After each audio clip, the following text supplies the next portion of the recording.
Not a thing.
but there's just nothing. There it goes. Okay, now I can hear it. Yep. Okay, that is going. Talk to the mic. Hello. Yep. Got us? All right. We'll be with you just a short. Let them know when to give us the green light. Hey, trying to fix this. You work on that, Brody. Okay.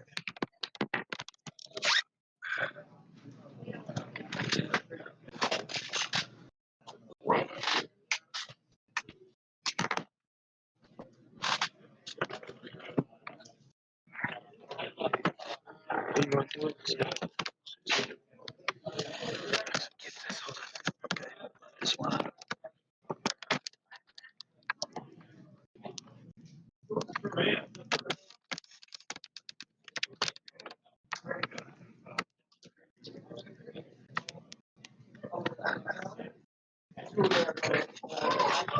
All right.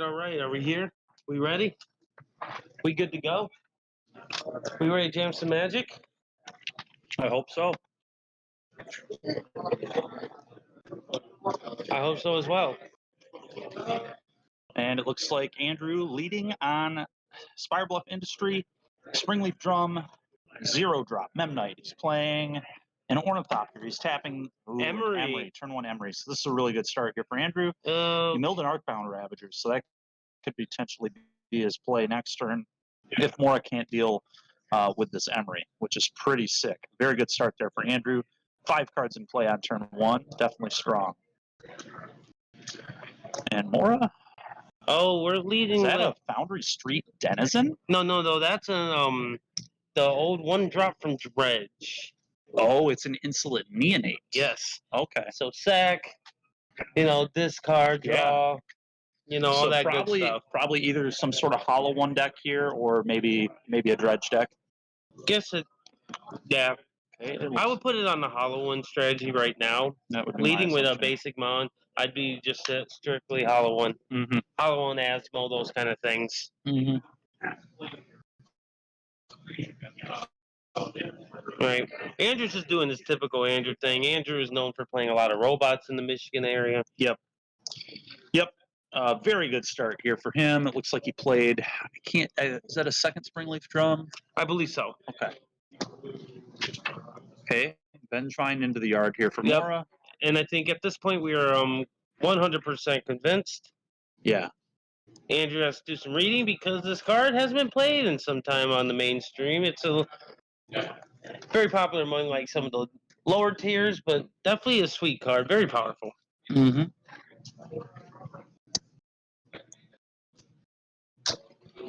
All right. And Mora casting another Neonate. I assume going to cast something else. That's an Asmo. Oh, gotcha. That is Asmo. Okay. Struggling to see him a little bit. Grabbing a cookbook. Oh, yeah.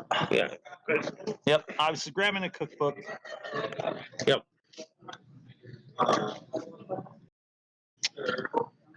From that angle, they do look similar, but I recognize Asmo by playing on Magic Online for quite some time with Dewey.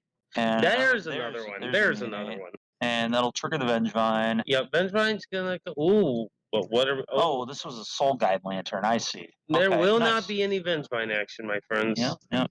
Good play there from Andrew. Just good main board card against. Oh yeah, and he's gonna get to keep playing it every turn off this. Oh, and this is gonna be quite good against what his strategy is trying to do. Yeah, this Emery's gonna be very annoying. Mora's going to have to get the food train going and deal with this Emery, because Emery with a Soul Guide is going to be an absolute disaster. And it looks like Andrew did just redeploy the Soul Guide. No real reason not to. Just keep looping that. Yep. And that's why he exiled a card, because it is not a May. You do have to exile a card, even if it means exiling your own. Mm-hmm.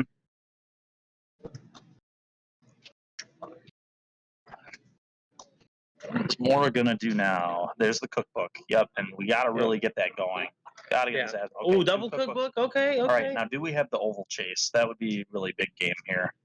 You gotta be careful with the Oval Chase. You do. You have to be smart about it. You can only do one cookbook at a time with it, basically, while that Soul Guide's going. But with double cookbook, it's a little bit easier, as long as you got additional cards in your hand. Okay, Mora pitching a cathartic reunion for a food. Pitching something else here for a food. Burning Inquiry. Let's play a little mini game brought to you by Mora Rodriguez. I think this Emery is just immediately going to die. Yeah, see you later, Emery. And things looking okay now for Mora. Getting that Emery off the board is definitely a big play. Yep. And so, okay. And so Andrew here going to have to kind of find a new game plan. Because that Emery looping the Soul Guide is over. But Andrew following up here with a Shadow Spear, it looks like. Okay. Nothing too exciting from Andrew so far. Oh, the Emery's gone, yeah, and just passing the turn. So really, it seems like maybe an okay position for Mora, but not a whole ton going on from Mora right now either. We'll have to see what the game plan is here in the next couple turns. And Mora's just attacking. Okay. Andrew's going to take 4 damage, I believe, putting him to 13 if our life totals are accurate there. Mora tapping a mountain here. What is getting deployed this time? Nope, it's a cookbook. Is this going to be a blazing root walla? It is. Beautiful. So we make a food. We get to put this in for free. I enjoy free threats. It's good stuff. Okay, Mora thinking here about what else to do. Looks like there's a Burning Inquiry in the hand, and I can't quite tell what the other card is. Mora just passing it over. Okay, Andrew untapping. So what is Andrew going to do here? And that is a Thought Monitor, and that is definitely strong there for Andrew. Draw 2, get a 2/2 flyer. Did he hit a land? That would be nice for him. And it looks like no. The answer is no. He did not hit a land. So we're going to pass back to Mora here. Andrew really getting bottlenecked on his mana this game.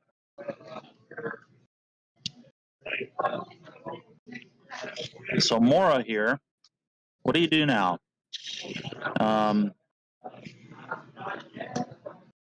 Attacking with the Neonate doesn't seem particularly good. Root Wall is like okay, but it'll trade with a Thought Monitor.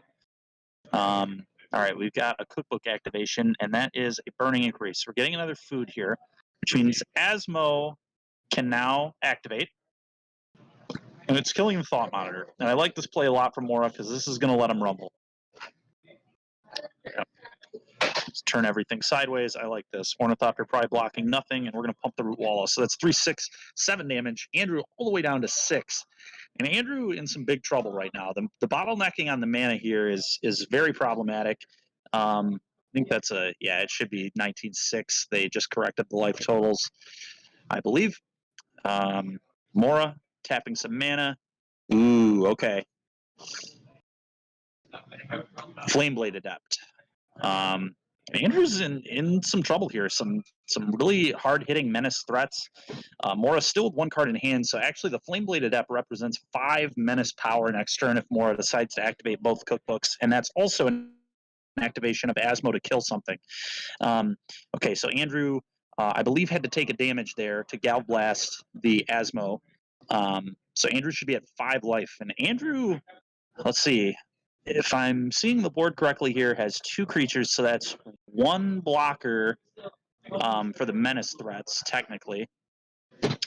And he's going to have to block the Flameblade. He doesn't have a choice. I guess he could have another Gal Blast. It's possible. Will Mora send the house? He does. Okay. And will Mora go for lethal here? All right. Apologize for that. Had to go run some team business really quick, but I am back to assist in this. And so Andrew had a critical second Gal Blast here. He just Gal Blasted Asmo last turn, and here he gets a very big Gal Blast off now as well. And so Andrew down to 4 life, but seemingly in pretty good position here. Mora has lost the Asmo and doesn't have a whole lot of pressure going on. Yeah, that's going to be a big problem. I don't know. Do these Asmo, do they play like Fiery Temper or anything in these decks? I know originally they did play them. Okay. do they play him currently is the question. Yeah. I have no idea what this list looks like. But if there are direct points of damage, Andrew definitely is in a lot of trouble. In a scary position. Yes. Yeah. Because that's a good way for Andrew to actually still lose this match. Mm-hmm. He is at Now 4. here's an Arcbound Ravager though, and so that's going to put Mora on a little bit of a clock as well. Now the interesting thing though, Andrew cannot block this Neonate, so Andrew is going to go to 3 life off this Neonate. So if there are fiery tempers in this and that's deck, range. yeah, if there are fiery tempers, he they has will a way kill to Andrew. discard. If he gets that 1 damage and he just goes, all right, now I'll discard the fiery temper and kill you. He'll be good, yeah. Now the thing is, Andrew plays blue. Does he play any blue interaction? That's true. We've already seen Galblast out of him. That's 4 cards in hand, correct? It is, yes. Andrew has 4 cards in his hand. Like him mana up right now, though. No mana up. That's huge. Yep. You're right. I doubt he's playing Force Negation. What is that? That's a Cathartic. Cathartic, okay. And so Mora just trying to see more cards. I like this. If there is fiery temper, dig to it. Okay, what did Mora hit? A land drop. Is he going to fetch here? Looks like it. Thinking about it, yep. Okay, did Mora hit a fiery temper? That's the real question.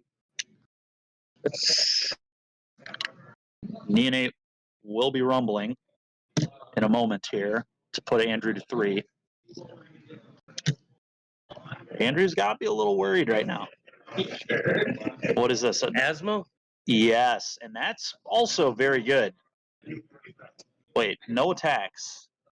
Did I see something incorrectly? Oh, he has Ornithopter and he has Arcbound Ravager. I thought it was tapped for mana, though. I think it was tapped for mana. Oh, was it? Yeah, he just drew this land. He tapped Ornithopter Springleaf and his mana to play. Yeah. I don't understand why Mora didn't. So here's what this tells me. Mora must not have Fiery Temper in their deck, is my assumption. No Fiery Temper. Yep. And so Mora valued the block on the Arcbound Ravager with Neonate more than they valued the attack for 1 damage, is my assumption. I could be wrong, but I think that's what just happened. I think Mora respecting the Arcbound Ravager, just wanting to block it. If there are fiery tempers in Mora's deck, this was a big misstep, but I'm assuming there are not with this play. I agree. Be interesting to see what Mora's going to do this turn. And Mora's in big trouble. Andrew does have a Shadow Spear in play too, which is currently not equipped, but next turn... But you can start putting it on the Thought Monitor. Exactly. Put it on the Thought Monitor, and then just, you can always make that Thought Monitor as large as you want. Yes, with the Ravager. Honestly, one good attack with that Thought Monitor might get him back in range where he's not going to be threatening of dying. Yeah, I would imagine Andrew's gonna be patient. He's typically a very patient player with these decks. He probably won't go all in on it quickly. He'll probably just be fine with hitting for 3 a turn for a moment. Yeah, because that still sends it back to 7. Yeah. And Andrew also has cranial plating in his deck, I believe. We were talking to him before the event. So if he can just throw Shadow Spear and a plating on, he'll be good. He won't even have to go. He did offer to give us the deck list, but I told him, this is Monday Night Modern. We're going to see some sweet decks that we ain't going to know the whole configuration. Okay. Yeah. I'm looking forward to being surprised. Sure.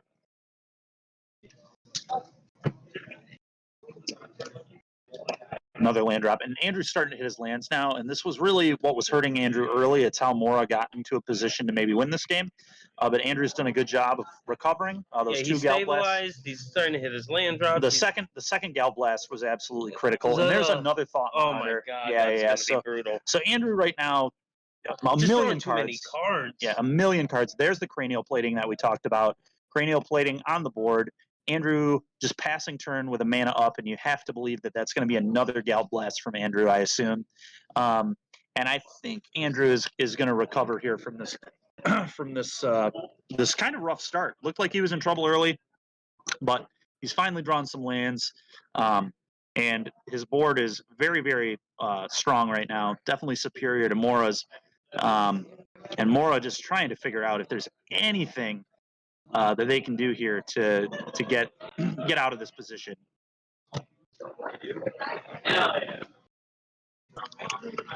Yeah, it's gonna be not hard. Not a good spot. It's gonna be hard. Not a good spot. Those Thought Monitors represent potential lethal next turn, and Mora just actually picking up the cards. Not even. Yeah, and there's Andrew showing that 3rd Gal Blast, like I thought he had. So Andrew, big win there, because that was a tough spot for him for a minute, but was able to get out of it.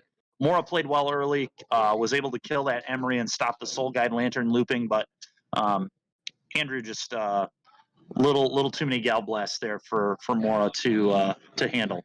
So we'll have to see what happens here in the next game. I would imagine Mora's probably. Does this deck play Ancient Grudge? I would assume so. I would assume so as well. I'd be highly shocked if he doesn't. Yeah, have we Ancient Grudge saw in we his saw list. Foothills, so I assume they might play Stomping And he Ground. plays Vengevine because you want to be able to actually exactly. cast You want to it. be able to actually cast Vengevine. I forgot about that. So yeah, playing green mana makes sense And as it's so it good is. with Burning Inquiry, right? Because It is. you discard it to Burning Inquiry, and it's still a spell layer to be Yes. able to interact with your Yes. opponent. Exactly. That's getting 2 spells out of your cards is really good in this And deck. there's bringing obviously. any additional Pithing Needles effects he has in. Yep. Those are going to be easy. Maybe a Tormod's Crypt. Yeah, maybe a Tormod's Crypt. Yep, I agree with all that. Yeah. Probably he might bring in a couple of extra Galvanic Blasts if he has them. Yep. But it's definitely about keeping more from threatening lethal. In addition to having a little bit of graveyard hate to interact with his very strong game plan does. Yeah. It'll be interesting to see what Mora decides to cut in this matchup. I wonder if he brings the Wear Tears in. Maybe. Yeah, hollow one. Yeah, because it deals with hollow one. It deals with Cookbook.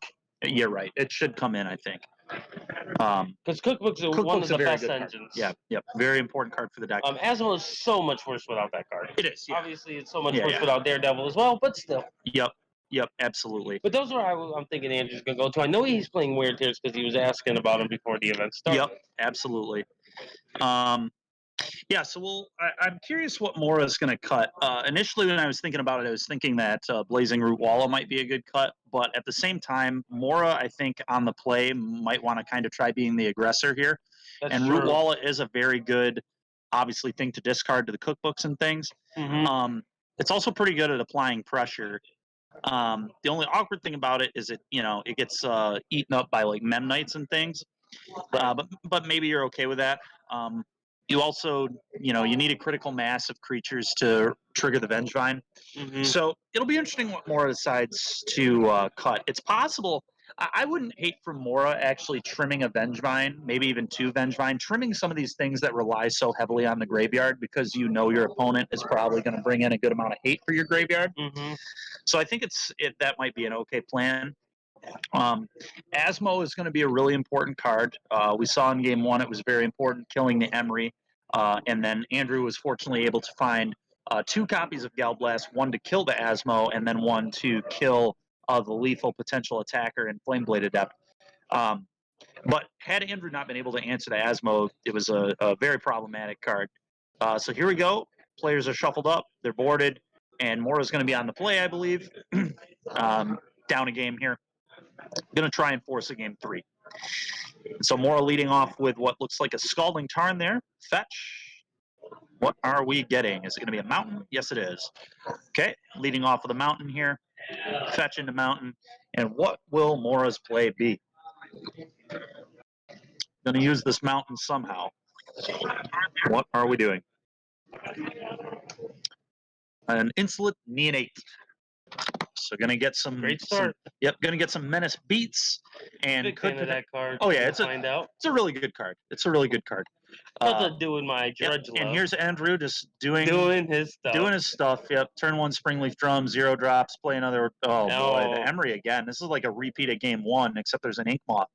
And now Can you play lands? I don't know actually if Emery can replace Citadel. It might be able to. Oracle reading time. Yeah, I don't know. We're gonna have to look at Emery real quick. I'm just gonna do an Oracle reading really quick. But there are a lot of. I think Andrew literally milled an Ornithopter. That may be a Vault Scourge. It's kind of hard to tell, but it looks a little black. You may cast, so you may not. That they did that. That could have been ridiculous. As if the card's not good enough already. What is this? Oh, there's a Tormod's Crypt in play. Oh, that's huge. Jeez, oh Pete's, man. So Andrew just played 6 cards on turn 1, down to 2 cards in hand, but just a very impressive board there for him. That's Affinity saying get on my level. Yeah, it's Affinity I don't need doing to wait Affinity turns stuff. to play all my spells. Mora really needs to kill this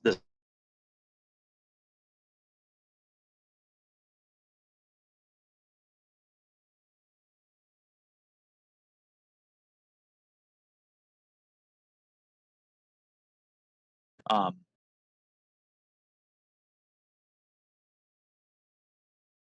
Yeah, really hard to deal with. Cathartic Reunion being cast here. We'll have to see what gets discarded. But okay, more discarding some cards, drawing some cards. Looks like an ox in the graveyard, and that ox ain't coming back in anytime soon. Ooh, that's really good. Okay, so Mora at least getting on the board, and yeah, Hollow One doesn't rely on that graveyard, so that's pretty nice. Now, the question here is, what is Andrew going to do with this turn? I assume he may replay the Vault Scourge from his graveyard, but that depends if he wants to loop this Tormod's Crypt or not. The Crypt isn't too appealing yet, so I think, yep, he's just replaying an Ornithopter. Oh, and you know what? I bet we're going to see a Thought Monitor here. I'm expecting Thought Monitor right now out of Andrew. Thought Monitor would make a lot of sense. Nope, it is that a Cranial? Yes, it is. Cranial Plating suited up on my Ornithopter. Bam! Ornithopter coming in for a lot of damage here. And Mora is actually just on a 2-turn clock. There's also an Ink Moth in play, which is 1, 2, 3, 4, 5, 6, 7. It would be an 8-1, I believe, because it itself is an artifact as well, so it'd be the 7th. And there's that. Oh no, that's a Burning Inquiry. I was thinking that might have been an Ancient Grudge. Oh, against an Emery? It's awkward. Yeah, Mora needs to find an answer to the Emery. Yes. So we'll see what happens. If he has a 0-drop artifact in there, that's when he's super close to just like getting the win right outright. Mm-hmm. This isn't hammered. This doesn't turn off flying. Nope. Another Burning Inquiry discarded. I can't catch what's behind those cards. A Flame-Blade Adept is one of them, and then it may have been a Hollow One, but it's covered up. You can't see what it is. Yeah. I think it was a Hollow One, but I'm not 100% know that Mora's in some trouble. Mora's in a lot of trouble, yeah. Because even if Mora can deal with an Ornithopter here, there's just another one. There's an Ink Moth that we talked about, which is very dangerous right now. Andrew just has 3 flying threats. If you kill any of those, the Emery can replay them anyway. So, yeah, things just going from bad to worse right now for Mora. Just a lot of problems. And Andrew looks to be in very, very good shape in this game. Okay, played a land, recasting the Ox, but he has to tap out to do this. This is a tap out. It's true. That's a trigger, but Andrew right now, let's just do an artifact count. 1, 2, 3, 4, 5, 6. There's a Thought Monitor in the graveyard, so Emery can replay that for 1 mana, which will draw 2 cards, and that will be the 7th artifact, but Inkmoth can animate itself, so that's an 8th artifact. Mora in a lot of danger, and there's a Hollow One, which is cool, but the problem right now for Mora is this board. I mean, none of these creatures can block. They all don't fly, so Mora's just got to attack right now. Andrew's going to say, I'm going to take this. There's absolutely no reason to block and lose an artifact for the Cranial. And Mora might just be dead here. I mean, it's going to depend on what Andrew can do, but we know there's a Thought Monitor, in the graveyard. Probably absolutely. Recast it. Boom. Draw 2. Can I find some more artifacts? I think I see a Gal Blast, which is going to go face, and that's going to be game. Count up those artifacts, attack for approximately 10, and then Gal Blast upstairs. Should do it here. Yep. Well, bam. This is looking like game. Gal Blast, yeah. Boom. Yep. Single Gal Blast. Good enough. That's going to be a 2-0 victory for Mr. Andrew Walthice. Yeah, pretty dominant performance from Affinity this game and last game. Andrew definitely had some nut draws. I mean, that's about as good as this deck can do both games. Turn 1, put 6 cards into play, have the Springleaf Drums here at 2 mana. Classic Affinity stuff.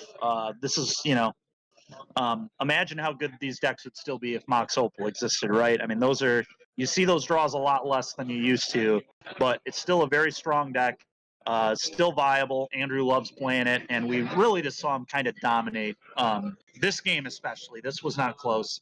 No. Game 1 was pretty close, but he got bottlenecked on mana. But yeah, this looked like a pretty hard matchup for Mora. Mora's deck doesn't really interact that much, and that's very problematic against turn 1 Emery, game 1 and 2 here. So, yeah, Andrew, fellow teammate there, fellow commentator, Yep, you didn't get to play on Saturday because obviously anybody that was watching, we were doing the coverage for the 2K. You joined us later after the top 8 started because you unfortunately wasn't able to get there. You were on camera. Oh yeah, no, I had a good day. I'm happy about my day. Hey, let's talk with Mr. Andrew. He's gonna come over here. Oh, wonderful! Here he comes. I'm gonna step away. Great. You're gonna Andrew and I are interview gonna talk. Andrew. Great. And so the Ginger Brute himself. I was hoping to play it. You all saw why he is called the Ginger Brute in that game, Mr. Artifacts. What did you think of that match there, Andrew? Game 1 was super tough. Yep. That Emery flipping, like my hand was like actually pretty nuts, except for the bottlenecking. It was missing one land. Bottlenecking of the mana. And then when I milled 3 lands, I was like, oh no. Yeah. But I had, like, you have the, I kept it because of Soul Guide Lantern being able to loop it, draw cards. But then when I saw that he was on the 8-Walla deck, I was like, this is kind of actually hot because I can hold it up as a threat. So. Now, did Mora talk to you at all about, does that deck play Fiery Temper? I'm assuming it does. Okay. He didn't tell me. Okay, I was just curious. We obviously don't have deck lists at the at our M&Ms here. Not talking about candy, talking about Monday Night Magic. Right, absolutely. You know. But yeah, so Andrew and I were really perplexed that Mora did not attack you when you were at 4 life with the Neonate.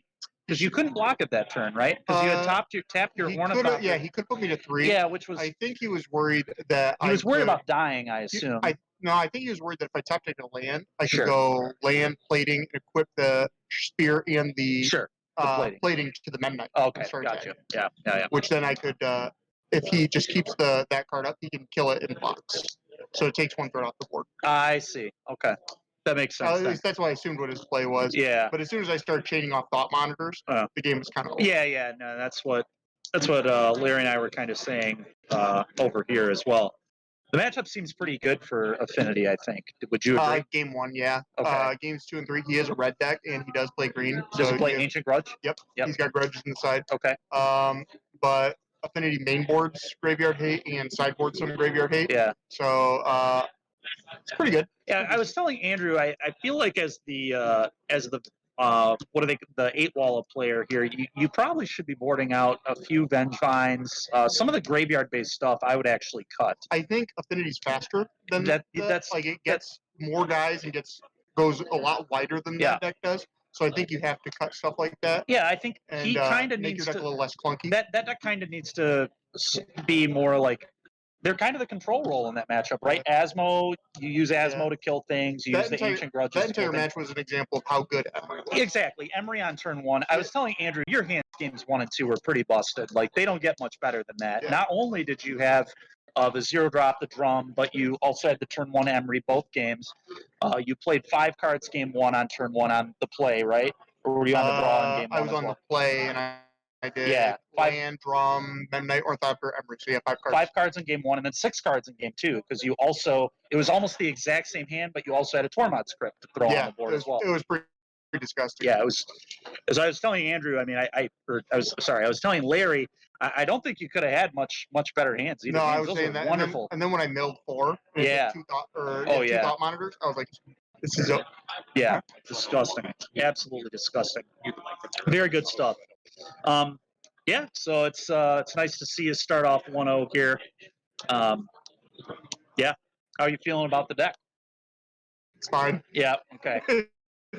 It's fine. I think it's better than Hammer. Okay, you think, and why do you think this deck is better than Hammer right now? Because Cranial Plating is a heck of a magic card, and it doesn't cost 8 to equip; it costs 1. Yeah. And your creatures get so big so fast. And when you start chaining off thought monitors, you just can draw your type deck. And there's like a cute interaction with Archbound Ravager, Thought Monitor, and Emery, where you can sack the Thought Monitor, buy it back with Emery, and start drawing cards. The big thing I think I notice about your deck too, as opposed to Hammer Time, is Hammer is an ABC deck. I mean, you need one of the ways to equip the equipment. You need the equipment, and then you need a body to put the equipment on. So that's what I mean when I say ABC. We need piece A, which is a creature, piece B, which is a way to cheat the equipment, which would be either Sigarda's Aid or Pure Steel Paladin, and then C would be the equipment itself. Whereas this Affinity deck, It looks like you can play, you first of all, you draw a lot of cards with this deck. You have Emery, you have Thought Monitor. So this deck's able to kind of play like a more mid-rangey game when it needs to. But it's not really an ABC deck. You have Cranial Plating and Arcbound Ravager, which are just really good on their own, and they just do things with your other cards, all your cheap free I also artifacts. played 2 copies of Master of Ethereum, too. Oh, nice, which obviously for those that don't know, correct me if I'm wrong, Andrew, it's blue and 2 colorless to cast Master of Ethereum. Master of Ethereum's power and toughness are equal to the number of artifacts you control, and then Master of Ethereum gives all artifacts you control +1/+1 or other? Okay, so it doesn't pump itself. Right. But yeah, it's basically just an Super artifact construct. board. Yeah, super construct, basically a way better Chief of the Foundry. Yep, exactly. For those that know what that one is. Is this a deck that you came up with yourself? Is this kind of a homebrew? There's a lot of affinity decks that are doing like the Treasure Ball and the Sojourner's Companion and Mirror Enforcer. I think it kind of sucks. Okay. I think it folds a lot to just spot removal, and I think having cards like Arcbound Ravager and Emery to kind of counteract the spot removal makes it a little bit more resilient. I think it's pretty hot. But yeah, it's just something I threw together. I was testing with after Modern Horizons. Okay. Before I just stuck with Hammer Time. Now, obviously, Monday Night Magic, local event, different than a competitive event, say. So obviously, this past weekend, we had the 2K here. And you were a commentator in that, so you didn't play this weekend. Is this a deck you would have considered playing in that event? It was on my consideration. Okay. I think it has a game against pretty much all decks in the format. Okay. The issues it does have is control. So I was about to ask, because blue-white and historically blue-red. a horrible matchup. Okay. Blue-red is not as bad because you can just play Edge Champion. And a lot of times that just goes the distance. Yeah, they can't really sweep that one. No, but blue-white can just Supreme Verdict and blue-white we saw had a lot of representation. I think there were 3 copies in our top 8, if I remember correctly. So if I did make top 8 on that event, it would have been a really rough top 8. Right, yeah. So. And obviously the road there would have probably been difficult too with that many blue. Because I think Control may have been the most popular archetype at the event. I think it was. Yeah. I think it was. I mean, I do, in this particular list that you guys saw, I am playing 3 copies of Metallic Rebuke for those kind of decks, and also a singleton copy of Tezzeret, Agent of Bolus. Oh, nice. That's a spicy one. Yeah, that card does a lot of really good work against control decks for sure. Well, thanks for coming on, Andrew. It was good talking with you about your deck, and we'll see if we see you later. Yeah, for sure. Later this evening. And I think we're going to go to break here now, and we will see you all for round 2 in a little while.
Yellow. I think we might be. Pretty sure we are here. We got to get the names adjusted. We got to get the life total We have adjusted. Noah Heisenberg. Heisenberg. Yeah. Heisenberg. Heisenberg is how you actually pronounce Don't his last lie name. to the people. All right. Well, You might see a misspelling right now. Yeah, but we know Noah's playing Tron. Yes. Do we know who But his that's opponent not is true yet? at all. Noah is actually going to be playing Oh, Hammer. you're right. But here's the twist forgot to it, about that. guys. Spoiler alert, he's playing some monkeys. Yeah, Ragavan. Ragavan in Hammer will be pretty interesting. What we like to call Rag Daddy 3000. Yeah, I have no idea if it's good. He won round one, right? He did win round one. Won round one. Yeah, it's a very interesting idea. I'd be really curious to talk with... Look at that misspelling. Look at that misspelling, my friend. I'd be really interested to talk with Andrew about what he thinks of Monkey in Hammer Time. But we're going to, we might see it in this matchup. And it looks like we've got Vale. And I'm pretty sure Vale was playing E-Tron last time I played Vale. I was playing D&T. We had a really good match. All right, let's hypotheticals for a second. Let's say he's on E-Tron. Yeah. Who's favored? Hammer? If it was traditional Hammer versus E-Tron, who would you give the advantage to? I think I have to give it to Hammer. It's such a fast deck. And E-Tron, I mean, I guess it depends. E-Tron, if E-Tron wins the die roll, and if Vale is very disciplined with his mulligans, which against me, if I remember correctly, he was fairly disciplined with the mulligans. And what I mean by being disciplined is you do not keep a hand that doesn't do something explosive. E-Tron, you need either double temple or at least one temple and like a turn 2 reshaper, turn 3 Thought Knot Seer if you're not doing the actual Tron land thing. But if you have Tron, obviously that's good too. But you need to not keep medium hands. E-Tron is a pile of a lot of medium stuff. And so you can't just keep a hand that's like, Blast Zone, 2 copies of the same Tron land, and then a bunch of spells. Like your mana needs to do something degenerate and busted. Because Modern is about doing degenerate and busted things. And one benefit if he is on E-Tron, right, is you don't actually need to assemble Tron per se. No. Which is nice. Yeah, Temple is a busted land. Like, that land is nuts. Like, there's a reason that when I play D&T, I play 4 Temples and Displacer. Yeah, because Displacer is so strong. Yeah, it gives D&T something that is, like, quote-unquote busted. Like, it gives me something actually powerful to do in the deck.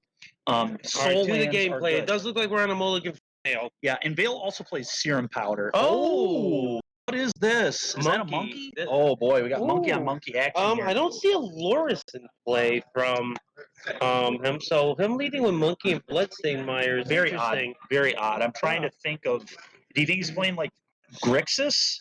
Maybe Grixis Murktide or something? Could be. We'll have to see. Okay. There's a Blood Crypt. I want to say it's Grixis. Okay. Yeah, Grixis Murktide. Okay, we got a Spring Leap. That's a drum and no play from Noah. That's awkward. So I don't know if I like. Maybe he's high on like a multiple Stoneforge hand. Yeah, maybe a Pure Steel Paladin. I don't know. I'm going to be honest. I'm pretty sure this is a bad keep from Noah. I think this isn't an experienced keep. Yep, that's my opinion here too. Ooh, another monkey, but he ain't going to catch that monkey. No, I can't imagine. And I'm pretty sure that Andrew would agree that this is not a very exciting keep. Oh yeah. There's a Stoneforge on Vale's side. I see that in this. So that would explain why. So he must be playing Mardu, maybe. Yes. Yeah, Mardu. Yep. So that would explain why no Loris, the Stoneforge. Mardu Stoneblade. Yep. So that's kind of cool. Yeah. Mardu's not a deck you really see that often. He's gonna skip. He's like, no point of shuffling. He caught himself from doing it. He's like, that's great. If I'm gonna be going, saves us all time. Saves us all time. Saves them time. Yeah. That's good stuff. Yeah, you have to do that. You obviously you like to think your plays through a little more than the average player does. Yep. And not that it's always a bad thing. Like, to some it may be annoying, to say the least, because not a lot of players like to think through every single play. Yeah. But you have to find little edges to try to save a little time. Exactly. And when I can do exactly what Vale just did, I do. Now, I'm going to be honest, sometimes I like forget to shortcut, which is unfortunate. Yeah, because you're thinking about so many other. I agree. When you catch it, it's good. It's a good way to save some time. Okay, so Noah playing a Stoneforge, that's not too much of a surprise. Keeping the the hand that Yeah, like did I not have told a you, zero when he drop. led with that, I was thinking that this is going to be one of the two Stone Forges are Yeah. in his hand. Now, I'd really like to see a 1-drop from Noah here too. Tap the Stoneforge and the drum to play a 1. Then that would make things a little more reasonable. Would justify the keep a little more. But if we don't have another 1-drop, that's a little awkward. I agree. Kept kind of a slow hand, especially on the draw. Yeah, his opponent does have can accelerate. And he does. Okay. All right. So I actually, the keep from Noah now makes a lot more sense because he probably had this and just wanted to get the drum down on turn 1 so he could Stoneforge to guard his 8 on 2. Which potentially means Noah could have lethal next turn. Problem is, these Mardu decks are really good at having unlimited amount of answers to that. I really liked. I liked Obviously, the hammer this was matchup the game blind. 1. This is the blind, so he does not. I think from when I talk to a lot of people, they say with hammer you're just trying to win as quick as possible in game 1. Yeah, I liked the, like, when I was playing black red, the hammer matchup game 1 felt pretty reasonable. It was the stupid 2-drop that you can't target with black or red cards post board that felt really, really, really tough to beat. You have to hand hate spell it. Yeah, Sanctifier is house. Yeah, which will obviously, I assume, see Noah bring some of those in post board. Okay, and Bale spending 3 mana. I think it was Voidwalker? Well, no, that's the Tirok guy. Oh yes, the discarder. Yeah, haven't seen him much. I haven't either. I don't think I've actually seen this card in play yet. I know he so if did he kick it? He did. He did, and it's 2 random cards here from Noah. So Noah can't protect anything. This is and so Noah really needs to not discard Boros Charm and a Boros Charm. Boros Charm. Okay. This deck is wild, but those are pretty good discards for Noah. Do they typically play Boros Charm? I don't believe so. I don't think so either. Does he? I guess it does give your guy double strike. Does it does, which is kind of cool. It also gives him indestructible, which could be relevant.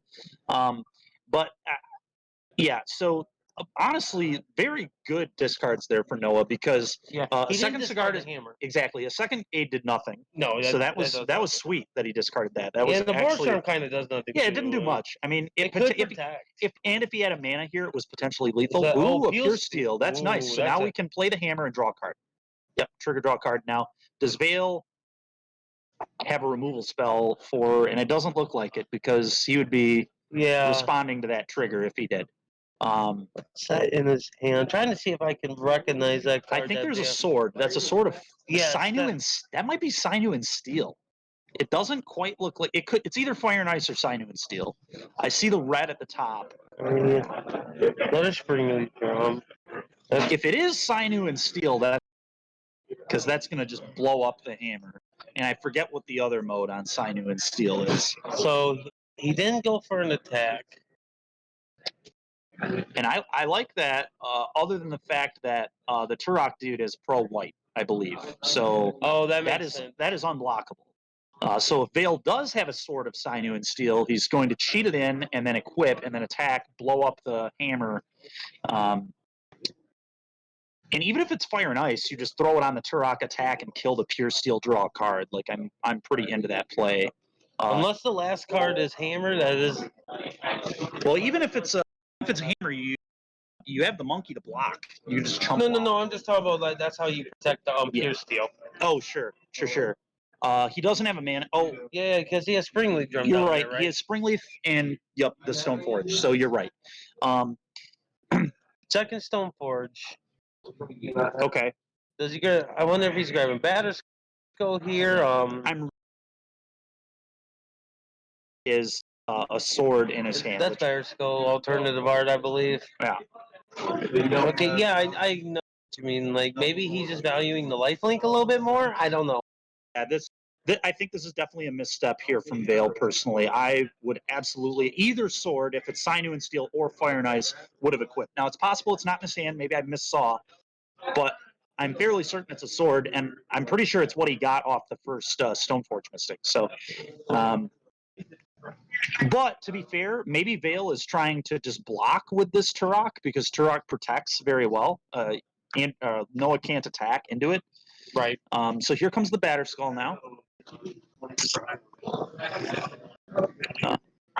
But the problem with all this to me is that if we would have equipped the sword we could have gotten the Pure Still off the board and just started a card draw train. And it's a 2-turn clock, 3-turn clock, because the Veil is effectively unblockable. Right. Yeah. So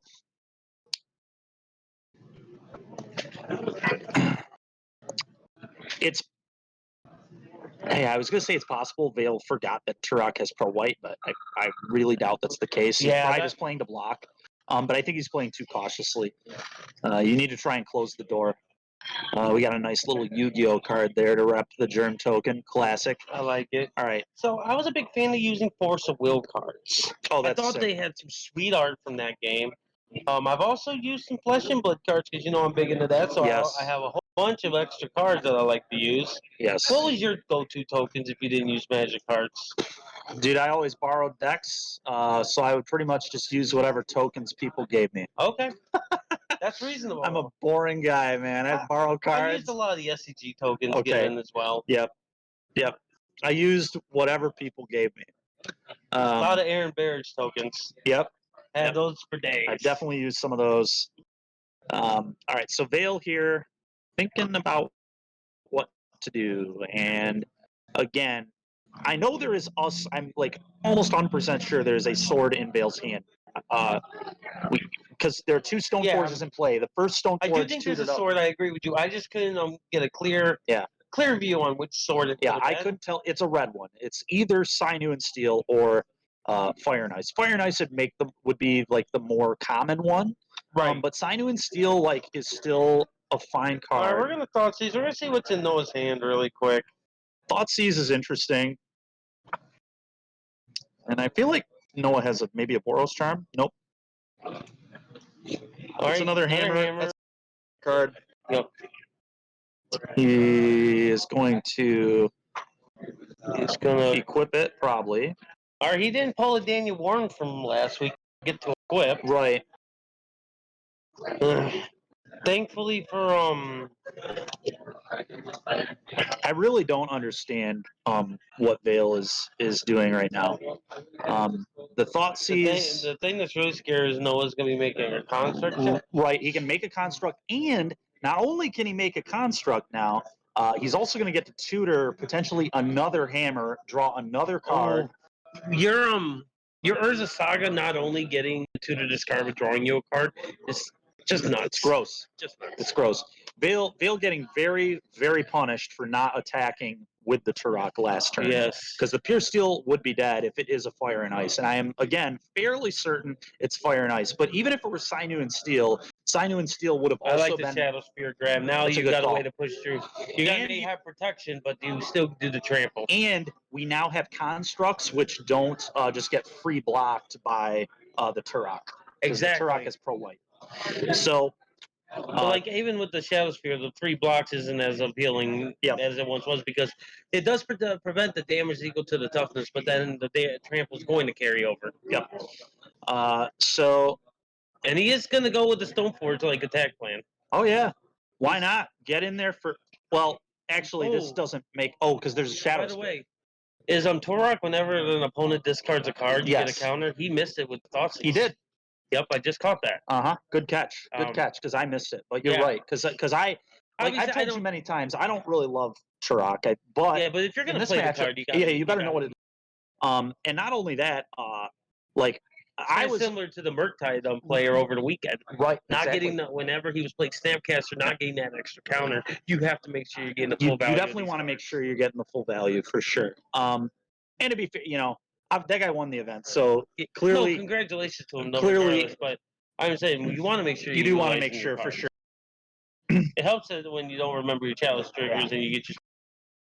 I'm curious if I'm just the whole game plan here from Vale the last couple turns has been very odd to me. And now he's getting very punished because Noah. I have a confirmation, by the way. My apologies, I didn't see this sooner. It is a Fire and Ice. Okay, great. So Vale not equipping the Fire and Ice 2 turns ago is absolutely going to lose him the game. And we've seen Noah has already gotten 2 card draws, but the most important thing that's happening is that Noah is just getting free equips all over the board. with this pure steel, which would not be happening had we killed it with the Sword of Fire and Ice. So definitely a misstep there from Vale. We will see how game 2 goes, but I am fairly certain Noah is in a absolutely commanding position here. Vale is going to need like Caligon's command or something of that nature to get back in this game, which maybe he has here. I can't tell what this is.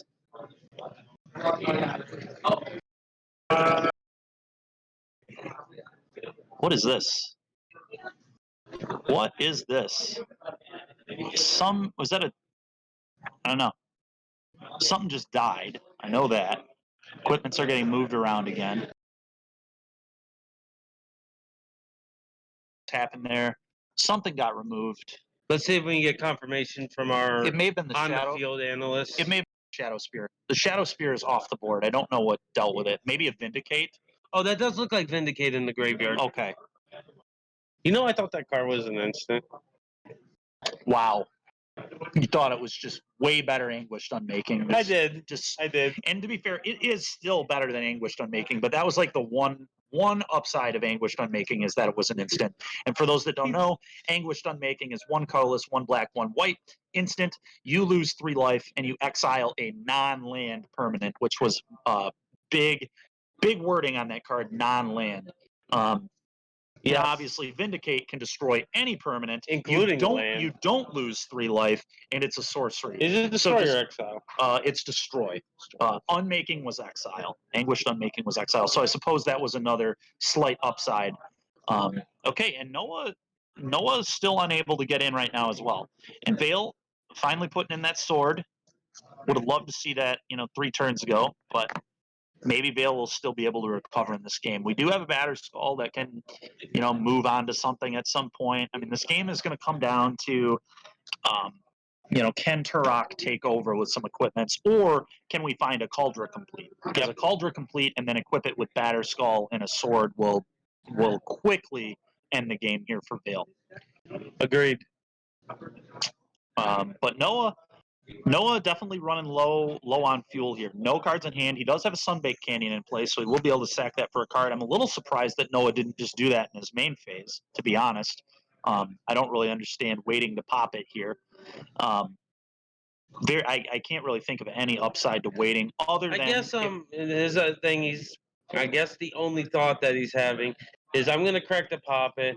I can't get a Thoughtseize. Right. Thoughtseize Inquisition is the only reason, but in you addition, can cast every spell all of my artifacts can be, all my equipment can be flashed in, so why do I can try to do it all on his turn? Yeah, I guess that's fair. Maybe there's not a creature I can draw right now that I care about. I don't know. That's what I think he is. Is Noah playing Luris? I don't see Luris. Yes, he is playing Luris. Okay. I think it must be. It must be. Over. Yeah, it must have got shifted slightly. It either got moved over, or it already got Thoughtseize on his hand. But I'm really sure I see it behind our Swish logo over there. Gotcha. Okay. Yeah. Okay. So we're back to Vale. I think we're going back to Vale, or we're still on Vale's turn here. Vale's still thinking about what he wants to do.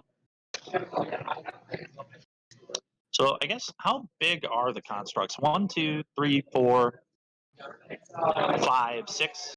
Construct should be 7. Should be a 7/7. Vale, it looks like, just made an attack with that germ, I think. He gained life, I believe. And a lot of it.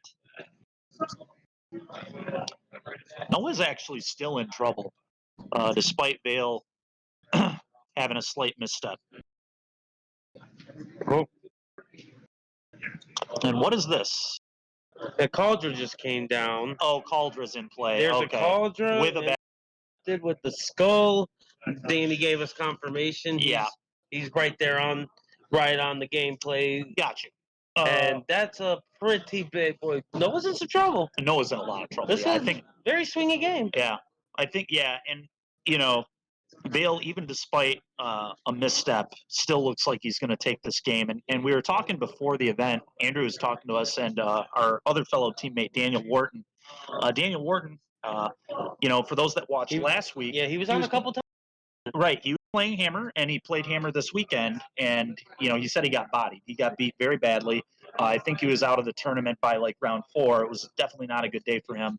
And he was saying he feels like the deck's pretty bad right now, and that's what Andrew was actually saying as well. One correction I want to say: I don't think any deck is actually bad. Yeah. I think it's more or less not positioned well. Exactly. And that's a really important thing to be able to recognize when you're playing formats. Is Andrew going to join us for some comments? What we We've got Noah, and he is losing right now to a Batterskull Cauldra complete. And this looks like Boros Hammer? It's Boros Hammer. Yeah, he's doing some Boros charms, some and Ragavan. monkey. Yeah, I kind of pioneered the Boros colored hammer. It uses, I don't know why it's doing this in game 1, but in Boros Hammer, I used to sideboard 2 to 3 copies of Boros Charm. Sure. So if you play against Tron and they crack an O-Stone, you can make all your stuff indestructible. Kind of awesome. It's pretty sweet. Kind of awesome. And then, but no, the Boros gives you a lot of different options because you get magnetic theft, which is a house. Yes, that is a very good art. Ooh, we got some suggestions for some matches in the next. And we got some sweet decks online. We could bring Lucas back for another crack with Minotaur Storm. Yep. We also got somebody in the room. A store employee, it looks like, here at Galactic Toys and Games playing Dress Down Shadow. Mm-hmm. That's Garrett, right? Garrett's the word. Yeah. Very good deck. And we have Mia on Enchantress. And we have a player, Aaron, that's on Urza. He was on, I brought him on for the feature match in the 2K this past weekend. Oh, really? Okay, that's it. That's that area. Okay. Very cool. Spicy deck. Okay. Yeah, we'll definitely have to take a gander and see what we're going to have in this next. But in the 5 yeah, Vale is pretty much super ahead. Yeah, Vale is way ahead. And pretty much the only way I can imagine Noah winning this game from here is the Inkmoth Nexus. Do it? Yeah. And it's probably the only way to do it. But it's going to be really tough. Really tough. Because Pure Steel is going to have to equip, but Pure Steel is not in play because that's been killed. But it can use Magnetic Theft to equip at instant speed. Well, that's pretty good. Which is one reason for red, right? Yeah, if you're not playing Magnetic, like... Shouldn't be playing red at that point. Yeah. Yeah, that card's so good if you're playing the red. Also, Snatching Completes are pretty sweet. Yeah. Oh, that's true. Does it re-equip? It kills the German, equips to your creature. But it looks like Noah has just picked up his cards. So Noah is down a game. Yeah, if I was Noah in this particular deck, I think I would be using more copies of Core Duelist. Because in the red, because you have the instant speed equipped, you can trick people and get double strike on your Core Duelist. Pretty nice. And make a double striking 2/2 trample lifelink with Shadow Spear, or making a 11/11 double striker if you equip with a hammer, which is obviously lethal. Or if you're doing the against this deck, you can take their Fire and Ice and get 2 triggers off Fire and Ice. That's disgusting. So while they're sideboarding, you and Daniel were talking about how you don't think Hammer's positioned well. Explain. I don't think Hammer's positioned well right now because of the fact that removal is so high right now. Yep. And if you're going all in on one creature, you get blown out to a lot of removal spells. And I mean, you could make the argument that you Pure Steel Paladin to kind of shift those creatures around, but that just, it's not good enough. Yeah. Not to cut you off, I got confirmation how the game ended while we were conversing. Yeah. It does look like Vale, he casted an Overloaded Dam. Overloaded Dam with a Cauldra complete. Damn. Which was indestructible, so they finished them off that way. Yes. It's pretty awesome. Yeah, that's a good way to do it. Then you just have Cauldra doing Cauldra things. Yeah. Cauldра's quite the card. Good card. Good card. Yeah. Like I said, Bill made a few missteps at the very beginning, not playing his Sword of Fire and Ice earlier and killing a Pure Steel. Yeah, it was a big mistake, but it did not cost him, unfortunately. And I think Noah's Keep was a little it was loose. Yeah. It was a little loose. He went turn one Springly Turn one Springly Drum go was a little I think little weak. And Vale has Furies right now, right? Yes. And Fury blows Hammer out. Yeah. That's another reason where I think Hammer's not in a good spot. A lot of that. Fury you, it's over. Yeah, Fury is a hell of a card. Now, Makes you from furious. Noah, we're going to probably see, what's the name of the 2-drop? Sanctifier and back out of his board. I imagine, yeah. right? It just shuts off so much removal for that deck, right? Because he's a black-red base deck. The white's there, obviously. But look at the card. It still turns off like Vindicate. It also Vindicate, can block Cauldron. Yeah. Yeah, very, very big. Because Cauldron doesn't do the damage, so it doesn't get the trigger. So you just stick around with the Sanctifier. Yep. So we'll see what Vale brings in out of the board here. Yep. Being in Mardu, you have a lot of options. Prismatic Ending could definitely and probably should definitely be in the deck. Huge upside to playing the Prismatic the third Ending. color. Yeah. Still, in my opinion, probably the best spell in Modern that isn't a creature. Just such a good card, man. I'm glad you said that's not a creature, because Ornithopter is clearly the best card. Clearly the best Oh, spell no. on the stack. It's no Stinkweed Imp. That's fair. I've That lost one to doesn't many a even Stinkweed Imp. Stinkweed Imp doesn't even need to use the stack. That's why it's broken. Yeah. No, you just put Stinkweed Imp in play, and any attacking deck's just like, well, I'll use the stack, guys. You're right. Can I introduce you to my friendly pet ox? Yeah. That one goes on the stack quite well. Yeah, for 2 mana. ugh. No, it's real savage when I win by casting it for 5. All right, and so Noah went the turn 1 Ragavan, which is actually going to be really good here because Vale kept a hand hate spell hand. No, he's on the Monkey Hammer. Yeah. Yeah, he's playing Monkey. He's playing Boros Charms in the main board from what we saw for the red, at least. Don't think I've seen anything else red. We never saw Magnetic Theft. Nope. And I'm actually curious, Andrew, if maybe he caught Magnetic Theft for the Monkey because Makes sense. But Yeah. I think if you just give yourself another way to equip, Mhm. to just, snipe people, it's pretty good. It looks Oh, like yeah. he revealed a prismatic ending. okay, that's a good hit for Noah because he didn't want Vale drawing that. Yep. We're going to play a Saga. Now Vale took the Stoneforge with the Inquisition last turn. There is so a we'll Weird see. Tear in hand, by the way. I do see that in Vale's hand. Oh, that's going to be excellent. Well, pretty good. I mean, it's going to blow up the Saga, which is a big game. That's pretty good. That's a disgusting Well, sequence there from Noah. that's going to be brutal. Yeah. But he So does. Vale's still in a good spot because he does have the Wear Tear. Yeah, the Weird Tear can hit Saga and hit Hammer. But he does need to do it this turn. He Yeah. needs to cut the Saga off before it can start generating Yeah, constructs. he definitely needs to do it. Because he's already got. He does the Weird Tear. He's going to go back down. He's going to go to 12. The problem is Ragavan continues to produce treasures, which is going to add to Metalcraft. Yes. I So- think that's why. I think you do have to Weird Tear here. Either Wear Tear or kill Monkey. Or kill Tear Steel. Those are all reasonable things. We'll see what Vale has here. Yeah. Vale definitely needs to interact with the board. No question. Yeah, he about can't that. just sit here. A hand hate spell ain't going to cut it. And its spell ain't good enough. Stoneforge ain't cutting ain't it. good enough. Stoneforge is actually, I will say Stoneforge is kind of interesting in the fact that it can block Ragavan. I think anything that trades with Monkey is pretty good right Yeah, trading with Monkey is strong. Especially because when he Inquisition, Noah didn't have a third link. So he No. can't get full value off the Urza Saga unless the Monkey. Right, or unless Noah top decks a land.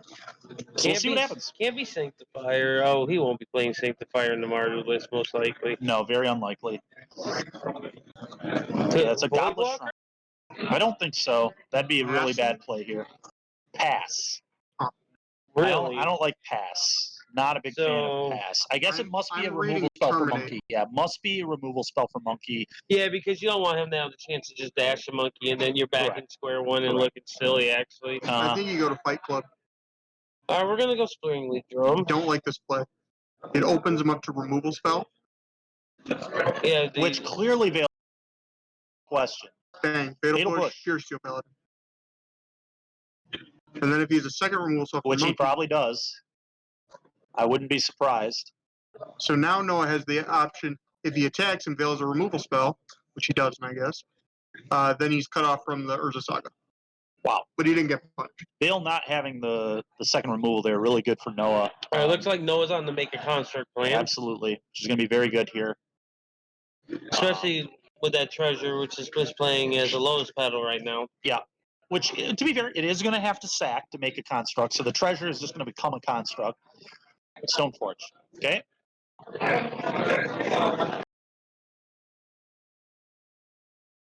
It looks like Vale missed the third land. He did. So Vale's in massive trouble right now. I assume Vale probably kept a Colligon's Commander Vindicate hand, and missing that third land is going to be very detrimental. Noah probably going to make a second construct here, and then go get either a Shadow Spear. Right. It won't be a hammer, I don't think. Already has one in play, and he can't equip at the moment. We'll see what he grabs. Shadow Spear seems pretty reasonable, though. And Noah parsing through his options here, going through that deck. It is Shadow Spear. Makes sense to me. Let's start rumbling with these constructs, start gaining some life. Some equipment that we can just equip.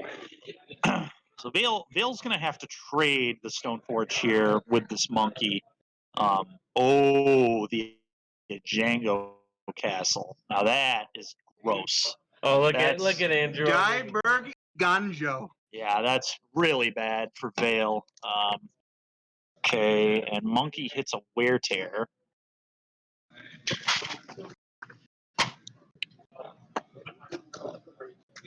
And Vale at 5 and just very likely dead. I mean, this is about as bad as it gets. Missing your lands to 5. Multiple huge It's constructs. looking like we're going to game 3. Yeah. For those Vale kept a hand he absolutely should not have kept. A hand that did not have a 1-mana interaction against monkey, like against hammer in general. I probably would never keep a hand that doesn't have a 1-mana removal spell. But especially against a Ragavan hammer deck, you have to kill that card on turn 1. It must die. Against normal hammer, I'm fine with keeping the hand hate spell into like a Terminate or something because of my fear of like cards like Sanctifier and Vec.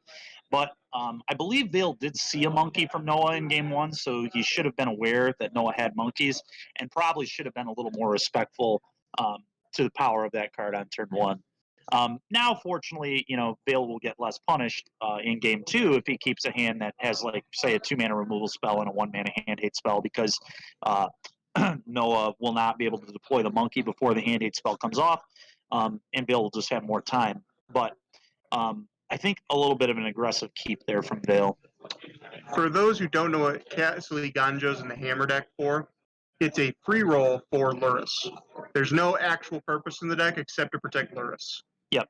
And in Noah's deck, I guess, to protect monkey as well. And that's fair. That actually makes it even better. Yeah. Yeah. Yeah. It's a big game. Very cool. It just replaces planes, right? Yeah, you just replace one copy of planes. Yeah. And it's fine. It's an easy cut. How many snow cover planes you playing? In that red list, you probably are going to be playing. He's got the fetch land, so he probably has 1 or 2 Sacred Foundries, 4 copies of Sunbait Canyon, and so it's probably 4 planes. So you would cut 1 planes for Castle, which is no big deal. No. All right, so we're going to go to a game 3. It's pretty exciting. Yep. The last round did not go to game 3. No, Andrew was too busy smashing with. Did the same this round. Oh, he didn't even go to a flex. Oh, maybe you'll be up against Minotaur Storm. I hope not. Yeah, I don't know how to play against that deck. Well, the good news for you is not many you're people fairly, do. so I think it'll be okay. I think he'll struggle with you. I'll turn sideways. To be fair, though, you don't interact with Goblin Electromancer. So, well, you have Galblast, and you have counters. How do you beat Enchantress? You're fine. Yeah, Enchantress seems rough. Oh, the wear tears out of the bring you back on. I'd love to watch Andrew lose on stream. No, and Enchantress is a sweet deck. I actually played against it at the 2K this weekend. Oh, Enchantress, yeah. Enchantress, I like a deck that draws a ton of cards. Oh, dude, our game 1 was insane. I drew literally every card in my deck, game 1, and killed him for Xaxes on, like, turn, 20 of the game. He had 2 Enchantress, draw effects in play, and a Confinement. So he drew a bunch of cards, but fortunately he had Confinement and 1 Sterling Grove. I had dealt with some other Sterling Groves and another Confinement earlier, and my 4th copy of Prismatic Ending is what I dug to, and then Prismatic Ending the Sterling Grove, and then Teferi bounced Solitary, and then attack for exactly lethal. It was a really sweet match. And then game 2, all of his things had hexproof because I let him resolve a bunch of his hexproof enchantments because I only valued the draw spell one with my forces, which may have been a little aggressive on my part. I probably should have countered the second Sterling Grove in hindsight, but what I ended up doing was just assembling a massive board of Risen Reefs and then found my engineered explosives and then just blew up all his things and killed him, which is funny enough what I did to him in the last 2K as well. I blew him out with an EE.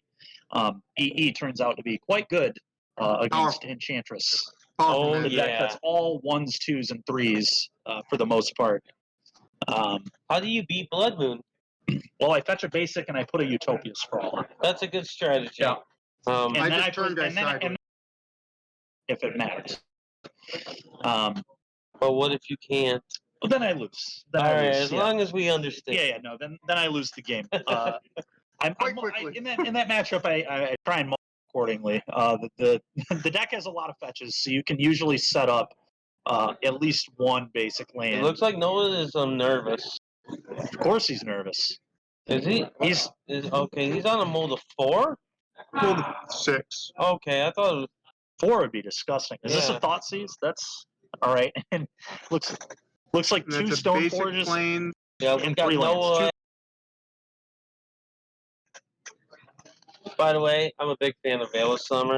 I don't know. I just wanted to put that out Veil there. of Summer. I Yeah. really think that card should get a reprint. Oh Just my that God. one, though. None of the other cycle. We need to bring it to standard again. Exactly. I get dude. That card was sweet. All right, you guys. That's enough of this blasphemy. It was a well-designed card. Super, That is yeah, Asteroid. really. You know, it Really needs to come back in Pioneer. I think it was unjustly banned. I think it was, too. So was Nexus.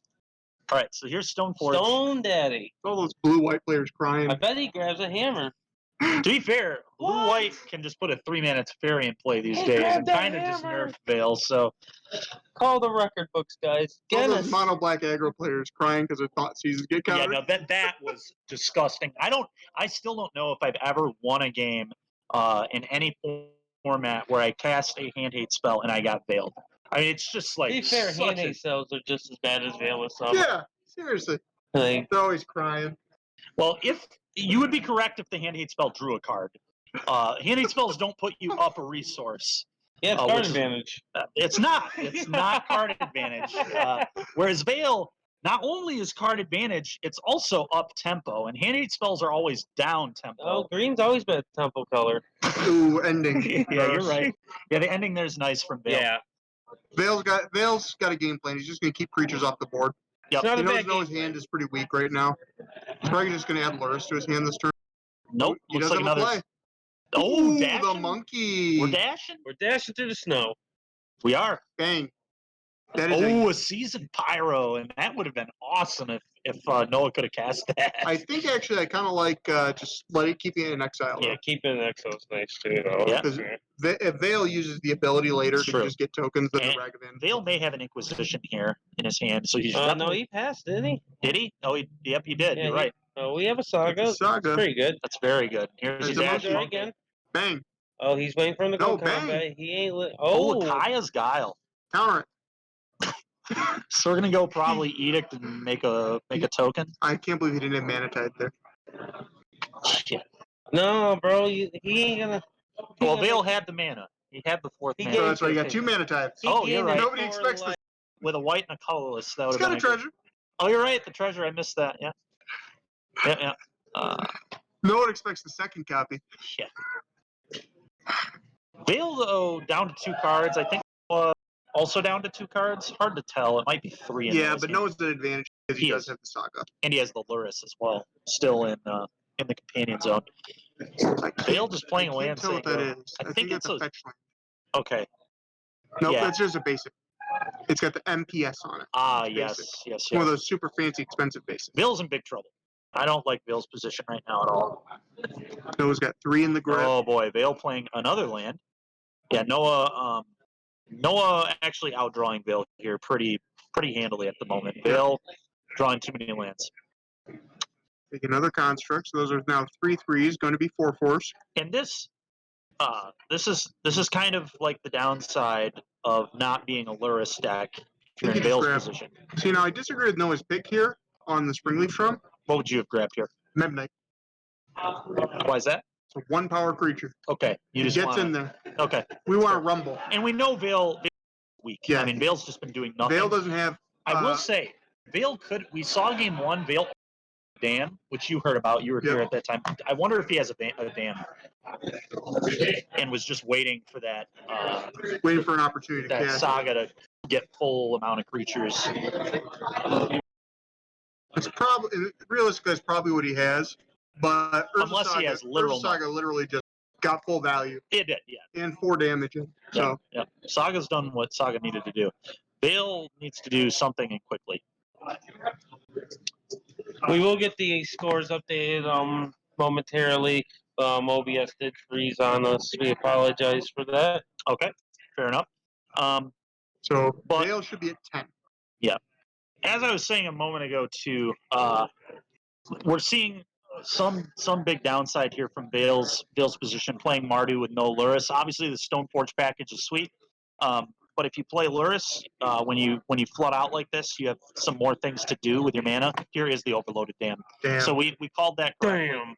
Didn't see it coming. Damn. God damn.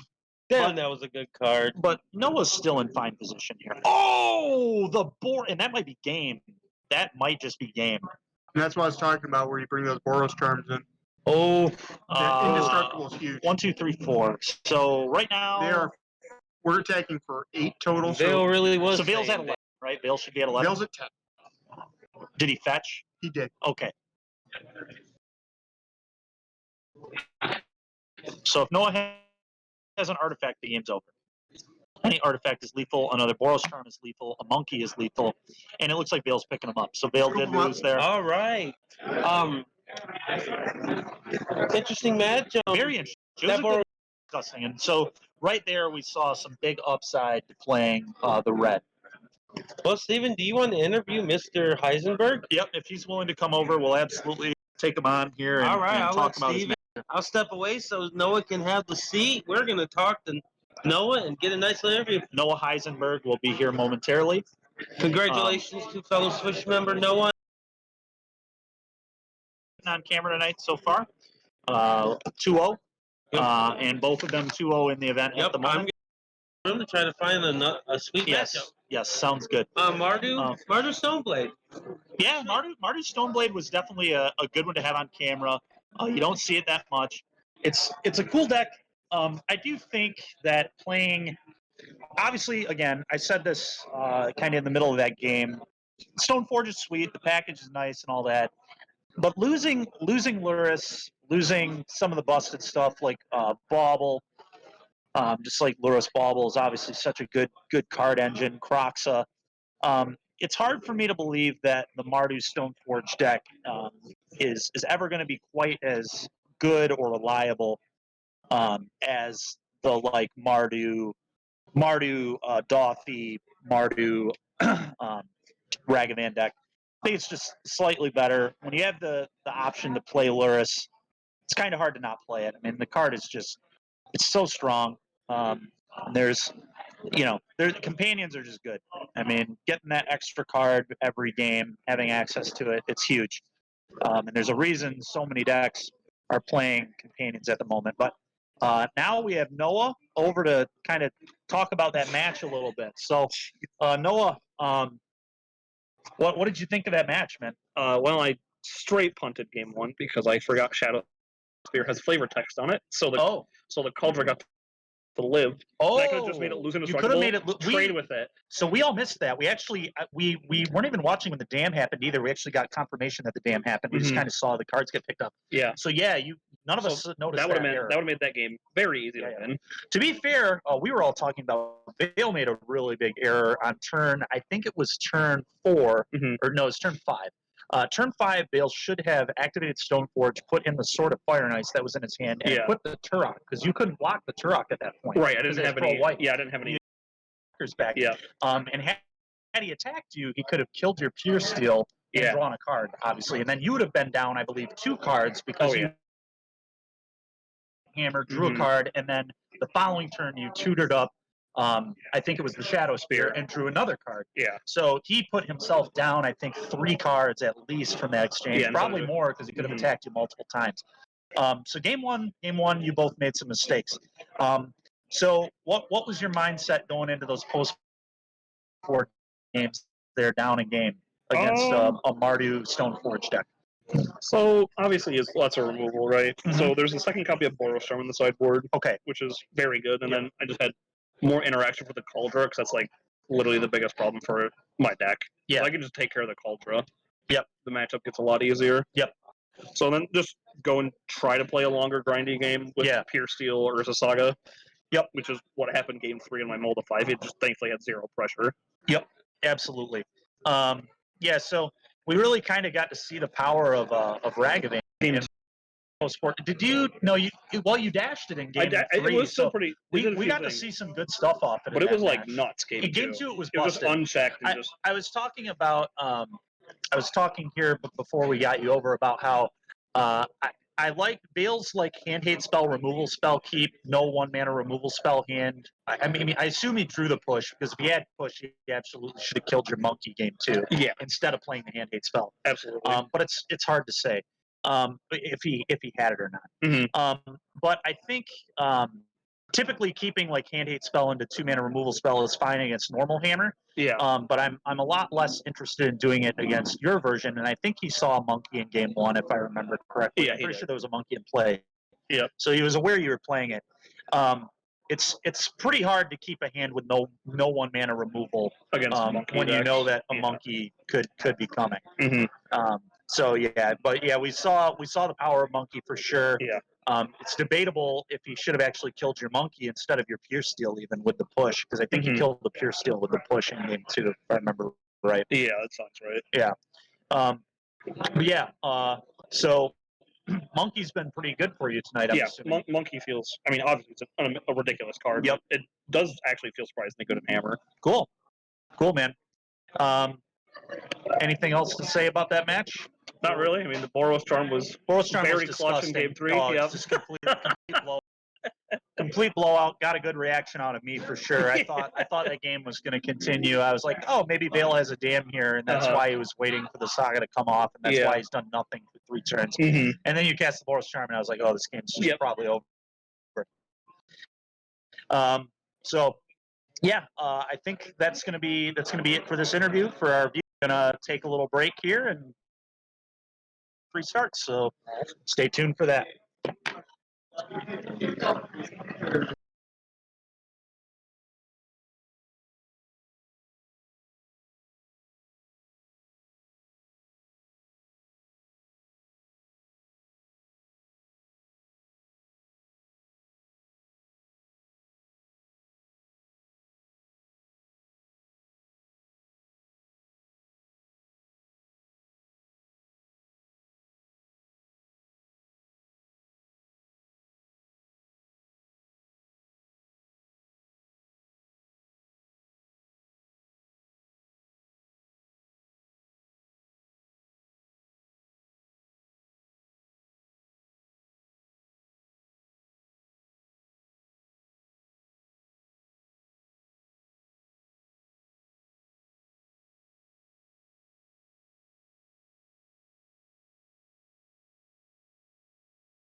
Hello, everyone. Are we back? Are we live? Danny, are we live?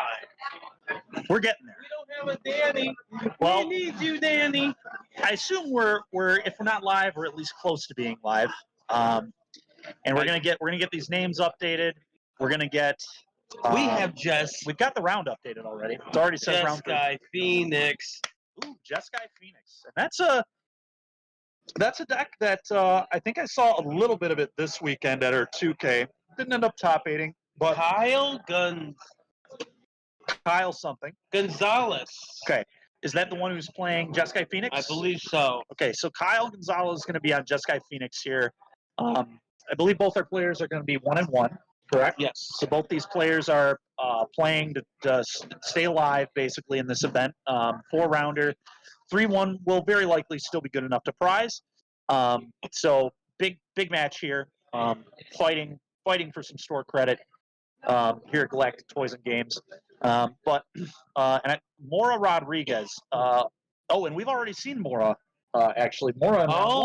Mora is on the 8-Walla deck. Yeah, well, it ain't 8-Walla. It's not 8-Walla? No, because the first Walla isn't modern legal, is it? I think it is. Is Andrew thought it was. Okay, maybe it's not. I have no idea. I've never played that deck. I know it plays at least 4 of the Wallas. Yeah, we know Let's that. be real, this is a Hollow Veteran deck. Exactly. It's the Asmo deck that was playing Hollow at the beginning of the Modern Horizons 2 format. Yes, and so we already saw Mora on camera once. He lost to Andrew Wolfeiss, our teammate. Played a little conservatively. Yep. None of us liked the note. Now, and again, we don't know if Fiery Temper is in the list or not. It's hard to say. We would have to see Mora cast the card or show us the card. But we have not seen it yet. Gonzalez. But yeah, Kyle's on this Jeskai Phoenix deck, and for those that don't know, the reason that the deck is Jeskai now is because I believe the card's name is Faithless Mending, if I'm correct, and Faithless Mending, if I'm correct. Larry's going to check for me here, I think, on the phone. OG Root Walla is not modern. Not modern legal. Okay. I did get confirmation on that. I'm going to find out the Faithful Mending. Faithful Mending. Faithful Mending. And what Faithful Mending does is it is a blue-white instant, I believe. You draw 2, then discard 2, and then it has flashback for a blue and a white. So, a slightly worse Faithless Looting. And that's why these decks are playing Jeskai. And so we see a turn 1. That's, I think, an Opt. One really big card out of the new set for these Phoenix decks, too, is Consider. And we saw Consider a fair amount in our top 8 this past weekend as well. Very powerful cantrip. Consider allows you to essentially surveil 1, then draw a card. All right, big old boogie board. Mora fetching a mountain here. Probably going to play one of these 1-drop creatures. Sexy Serum, by the way. Nice. Oh, my bad. Is that the F&M promo? I think it is. Yeah, I think so. It's been a while. Yep. Big fan of people that's using their nice little OG arts. When I saw it initially, I thought it was the Opt. I don't remember what set it's in, but the Opt that has like the person and then the stuff in the background. So it looks like somewhat similar. And it looks like we got a turn 1 Asmo here off that Cycling the Street Raid. So pretty good turn 1 here for Mora. This is a very interesting matchup because both decks are doing something really similar, actually. Kyle is going to try cheating in a bunch of Arclight Phoenixes from the graveyard, and Mora is probably going to try cheating in some This is some graveyard on. We're both really stuff. This is going to be fun. I was a big fan of the Phoenix deck back when it was originally in its modern run. Obviously, losing Faithless from looting has been too big of a hit to keep the deck functionable. Yeah. However, we didn't get a long span because back when Modern Horizons 1 came out, Hogak was just too good, and it had a horrible matchup. It was tough, for sure. You needed an absolutely insane draw. I played on Phoenix the first week when Modern Horizons came out. Didn't do well against Hogak, but I got to play that sweet card, Ario Flame. Yep. That card was sick in Phoenix. Ario was really cool. Wrong place, wrong time. And obviously, Fate, when looting went, so did Phoenix, packed its bags, said goodbye, friends. Yeah, just very, and that's what this Faithful Mending card is trying to replace. But it's still obviously not as good as Faithful No, Looting. I don't think anything's going to be one mana. The card was really good. But imagine if we have Face Looting. Both players will be playing that right now. You're correct. 100%. You are correct. Because we did lose Hollow One this deck because of the Face Looting ban, so they couldn't recover from that either. It looks like Kyle here going to go for a bolt on that Asmo. We got a Burning Inquiry, though. Oh, well, maybe we don't. We do. Well, honestly, Kyle is probably very happy with a Burning Inquiry. Both these decks kind of benefit from a Burning Inquiry, really. You're not wrong. But what's he playing? He's probably going to play a Considerer and Opt, a Thought Scour. So he's just really I think that's reasonable. Oh, I like it. Feed this graveyard. graveyard. Draw a card, you could potentially draw a Phoenix, and that increases your chances of getting him in the graveyard. Is that a... I can't tell. Yeah, it's a... Cannot tell what that is. Played it right there. Maybe we get confirmation. Is a thing in the ice? No, I can't tell. Maybe we'll get confirmation from Danny on what that is. Yep. Danny can help us out here. But here we go. 3 random. See you later. 3 random. See you later. And does not look like a Phoenix hit the yard. I don't think so. No, I think that's a lightning bolt that's behind that from that Thought Scour. Okay. I think that looks like a Grand Prix lightning bolt. Yep, it does. Okay, we've got a Root Walla coming in. Yeah, he did confirm that's a bolt. Well, I'm wondering what that card after the bolt is on the top. So this is a bit of a misstep from Mora. It's very slight, but I think Mora should have waited until Kyle's end step to put in this Root Walla. No real reason to do that main phase.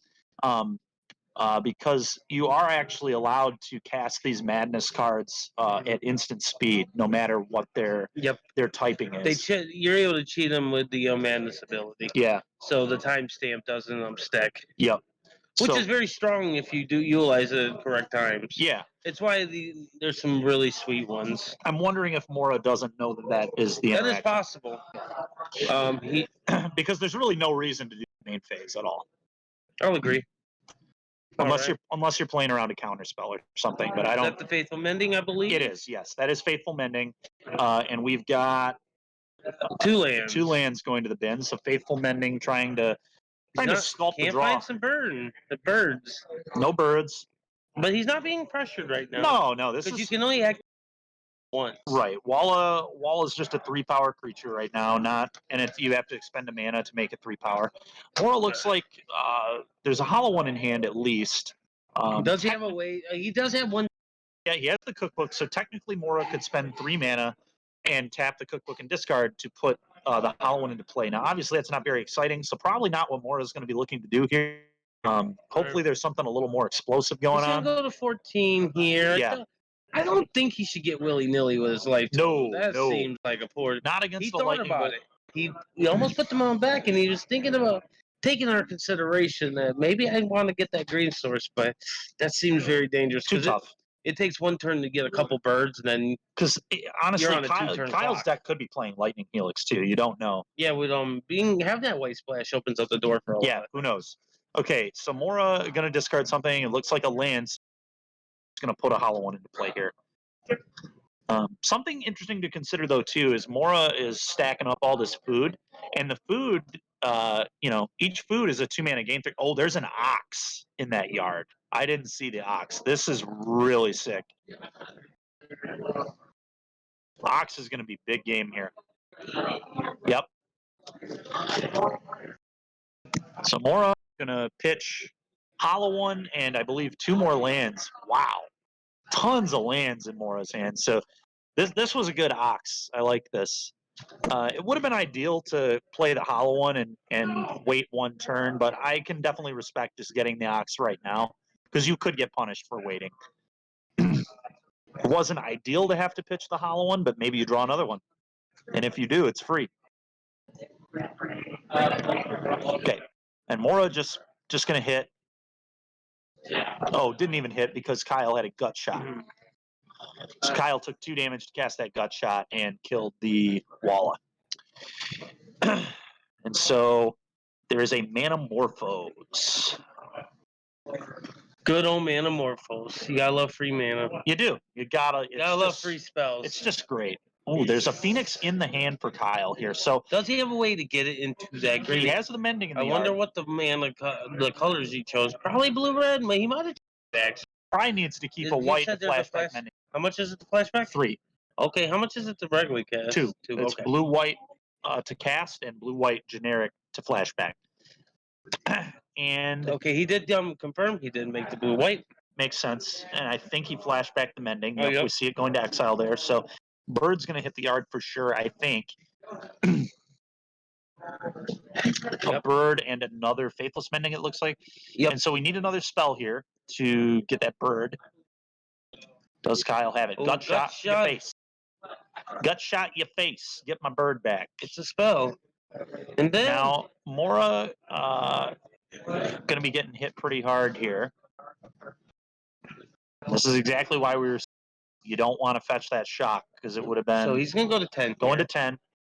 Kyle now should be at, I believe, 15. Oh, no, Mending gains you life. I forgot about that. So he is going to go to 17 because Mending gains life. Yes. Forgot about the life gain. I didn't say that when I was talking about the cards. So Mending also gains you 2 life. Not a terrible rate at all. All right, so Mora going to need to kind of think about what to do here. So it looks like Cathartic Reunion going to be the play. Discarding Burning Inquiry and a Walla. The Walla is going to be free to cast, and we're going to draw 3 cards. So Mora going to go up to 4 cards in hand. Still got 1 mana. And the cookbook, yep, going to be untapped. 2, 3. Okay. We've got at least an attack for 5 on the table here for Mora, which is pretty good. The Walla is summoning sick. Just got put into play off that Cathartic Reunion. Yep, crash for 5. Puts Kyle to 12. Okay, land drop. What is Mora going to do with this land drop here? Do we have anything good? I'm going to tap a land. Tap a mountain. It's a Flame Blade Adept. Okay, Mora letting, just 1 mana open. 2 blockers for a ground pounder, but Phoenix, fortunately for Kyle, not a ground pounder, so that can crash and put Mora to 7 here. Mora only with 1 mana open, can't pop any of those food at the moment, so we'll see what happens. Here comes Consider. Kyle is going to consider his options. Shut up.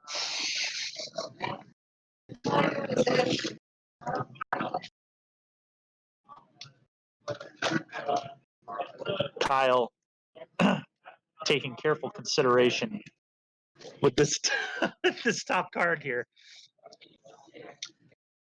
And it looks like it was a second copy of Consider. Am I right about that, or is it no? No, he must have got the card on top. And then he's thought scouring it to the yard. Was it a bird? It may have been. I forgot about good old quad blue dude. What's his name?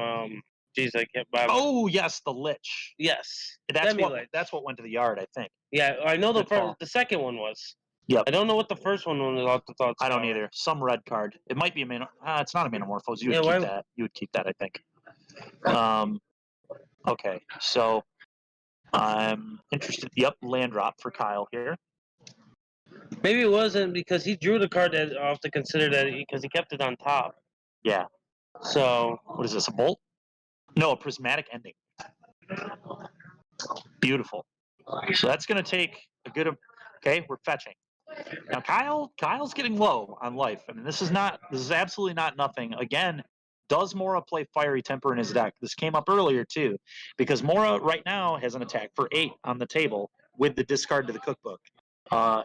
Can Demi-Lich block? I don't think it can, right? I think so. Can it block? I can't remember all the text on that card. It has a ton of text. I'm going to read the card verbatim. Spell costs blue less for each instant source you cast it. When it attacks, exile one card from your graveyard copy. You may cast a copy. Okay. And you may cast it from the graveyard by exiling the 4 cards. Okay. Can block. It can block. It is a 4/3 that blocks. So Kyle probably going to play some defense right now, actually. I don't really love an attack with the bird. Yeah. Yep. And he is going to sit back. I like being patient. Just taking 5 from the Ox is very dangerous. It is. He's going to make another, which I respect that. You want to have a little cushion. Now, what is a little awkward for Kyle is putting that Ox back in Mora's graveyard is gonna very nearly let Mora flash it back again. or escape it again. Mora counting that yard. It looks like 7 cards. And I believe Ox is 8 other, which means that an attack here with Root Walla and Ox, and then discarding to the cookbook will actually let Mora flashback. Sorry, not flashback. Escape the Ox again. So Mora definitely should be pounding away with really both creatures here. Yep. I can't really see a reason to send both. And we saw Mora play a little too cautiously in the first round today against Andrew. I'm really hoping that Mora does not do that again. We need to turn the creatures sideways here. Must attack. They don't block. They do nothing sitting back. You have to swing. They both represent a trade because of the pump on Root Wallace. There's just literally no reason to not send them both. Absolutely zero. And the Root Walla going to the yard is flashback Ox. Agreed. So you gotta send both. Must send both. Huge moment here for Mora. Really need to make the correct decision and send both creatures. Gotta send. Turn them, Mora. Both. Yeah. Unfortunate. This is not correct. However, at least Mora did send one of them. But honestly, if I'm Kyle, I don't block. I don't think I block either. I have no interest in this block. I would ask how many cards are in the yard, and it's 7, I believe. And if it is 7, that means that the cookbook represents the 8th card. And Mora's last card is a Vengevine, which would be very beneficial to discard to the cookbook anyway. So Kyle, no blocks. This should be a no block. I have no interest in this block. Yep, and Kyle did not block. Yeah, he very agrees. Good call. 6. Mora yet again. Big misstep not sending that Root Walla. There's just no benefit at all. If you send it, you rep a bolt being lethal, and that's probably going to force your opponent to at least trade with your Root Walla, which is fine because that gets pressure off you. Mora right now looking at 7 damage. Now Mora can gain 6 off of the foods, so Mora, effectively at 9. Well, doesn't he have 2 food currently? He does. And then he can have a third. He can. He only has 5 mana. So he can't pop 3. He can only pop 2 at the moment. Pop 3 this turn. You can only pop 2 this turn, so he's effectively at 16. But I think Mora is playing a little too cautiously again, and we saw that in round 1 I was gonna say, it's kind of what we saw earlier. He's playing not to lose, but he's not really playing to win. Got to play to win, especially when you're playing the aggressive deck. Yeah. I mean, you're putting creatures into play. When you have attacks, you need to attack.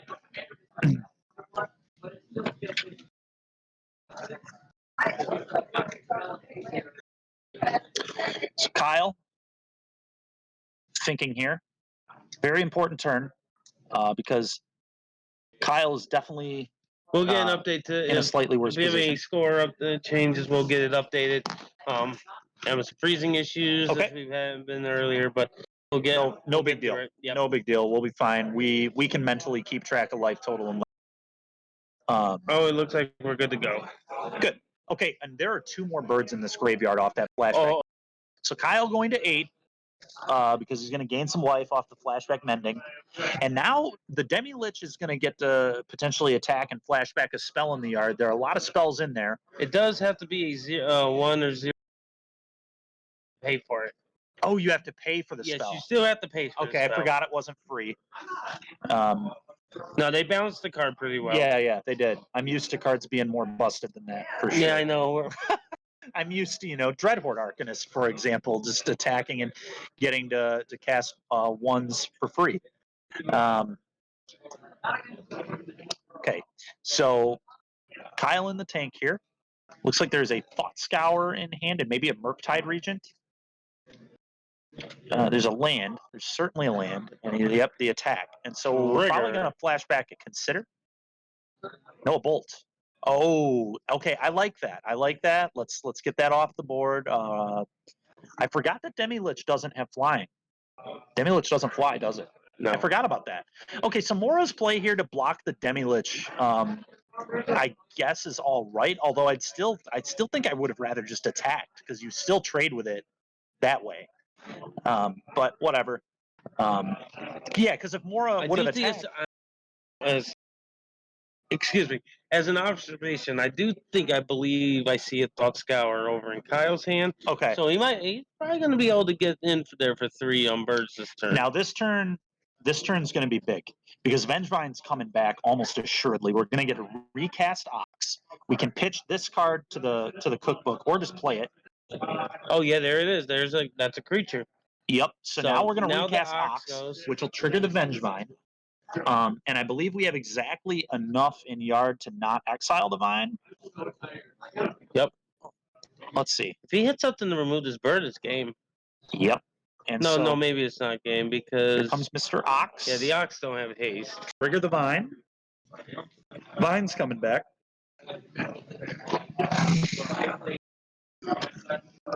He's gonna draw 3 cards. I'm used to drawing him way more cards with Ox. Yeah, you're used to basically being card draw 2, so you basically draw 25 when you play Ox, you know. People are playing this card weird, dog. Yeah, yeah. This is the like fairway quotes. Fair way to play Ox. Dredge definitely not doing it fairly. Okay, and so we've got an attack here. Yeah, that one's summoning sick, obviously. Good catch there from Kyle. Ox cannot attack, but the Vengevine can. It has haste. Now, I like blocking here, I think, if I'm Kyle. Just trade with that Vengevine. Don't take the damage. Let's set up a triple Phoenix, triple spell turn. Definitely just like a block. Very, very little benefit to not blocking, in my opinion, here. We have, yep, and this is a good block. That's what you got to do if you're Kyle. Good block. So Kyle here really needs to chain some spells together. Thought Scour, that's a great start. Let's consider. Oh, sorry. And that might have been the card I thought, because they kind of look similar, man. It does. Dude, a lot of these, like I said, the Serum Visions look kind of similar to some pretty He drew a bolt. Bolt's excellent. So there's the Thought Scour. Maybe he did have it. Okay, it's hard. It's hard to say. I don't know. Well, the birds are coming back. The birds are coming back, and that's the big news. Oh, and then we're gonna bolt down the thing, and he could play the Demi-Lich, I believe, because it's 4 blue less. You're right. This is huge. Really Kyle has just completely swung the game in his favor here. Mora in huge trouble. Yeah, he should definitely be playing Demi-Lich. Yep, he's playing 2 of them. Oh. He might even be playing more than 2 of them. Is there no, you have to export into the sorceries from your graveyard. The graveyard. Poor. I thought this card was so much more broken than it was. Again, this ain't throwing a Drain, yeah, my friend. They balanced this one pretty well. Yeah, I think they did a good job on this. Yeah. Either way, though, Mora in a really, really bad spot. Really bad. Okay. Mora here, try and figure out a way out of this situation, but it looks like Kyle is going to take this. Unfortunately for Mora, the not attacking with the root wall are probably not going to matter too much. I think this was a bad spot for Mora regardless. Okay, discarding a Vengevine, getting a food, thinking about our options here. We really need some creatures. There's 1. There's 2. Okay, so we're going to get double Vengevine back. But we're still not representing lethal. We've got to attack. There's no question about that. Got to send some creatures here. Probably got to send some creatures. Yeah, just sending all. Okay, interesting. Interesting. So Kyle just going to play it safe. I like this. That's disciplined from Kyle. Very disciplined block. Kyle's in a great position. There's no reason to lose to a bolt or a fiery temper. Don't take 1,000,000 damage. Just take 1 from the Neonate. Get those threats off the board, and let's just ride these birds to victory. Rebuy those Demi-Liches. So yes, not a big deal at all. So huge. Yep. And so, yes. Okay, Neonate activating to draw a card. Like this play from Mora. Okay, Mora tapped a land, thought about doing something, and then decided, nope, not doing it. I bet you it may be a Root Walla, and he's banking it for next turn to try and get the Vengevines back, and he can pitch it to the Free spell time. Yeah, pitch it. Yes, free spell, and that's so good with the Demi-Liches in the yard. Holy moly. Very good with the Demi-Liches in the yard. Okay. Looks like there's a land in Kyle's hand. Mm-hmm. Pretty disinterested in playing it, honestly. Okay. Okay, yes. Faithless Salvaging. And that's a third. Those are all free, right? Because he spent 4 mana on instants and sorceries here. What is Demi-Lich? Is it 1 blue less for each spell you cast, or 1 blue less for each? Instant or sorcery. Okay. Does he got any more spells in his disposal? He's one spell shy. No, he's a couple spells shy from bringing the Demi-Liches back. I forgot the birds are on the board. He can spend 2 to get 1 back, though, because he has played 2. Yep, and that's what he's doing. So here we go. Let's get rid of some stuff. And that is going to rebound on the beginning of his next upkeep. So that's one. Yeah, very good. And one thing to point out here, too, I really like from Kyle, just very disciplined, only send 2 birds, hold 1 back, play defense with that bird and the Demi-Lich. No need to take a ton of damage. Just be safe. Keep yourself alive. All you need to do is just not lose to some burn spells, pretty much. Agreed. And try and block those Vengevines if they come back. Now, the question is, what does Mora have in hand here? What is Mora going to do on this turn? It's a very big turn. Mora could definitely have an explosive one if he is able to get both Vengevines back. And he can use the cookbook to rebuy a creature. Oh, 4 mana, just 4 red. Okay, he's using the cookbook to rebuy something.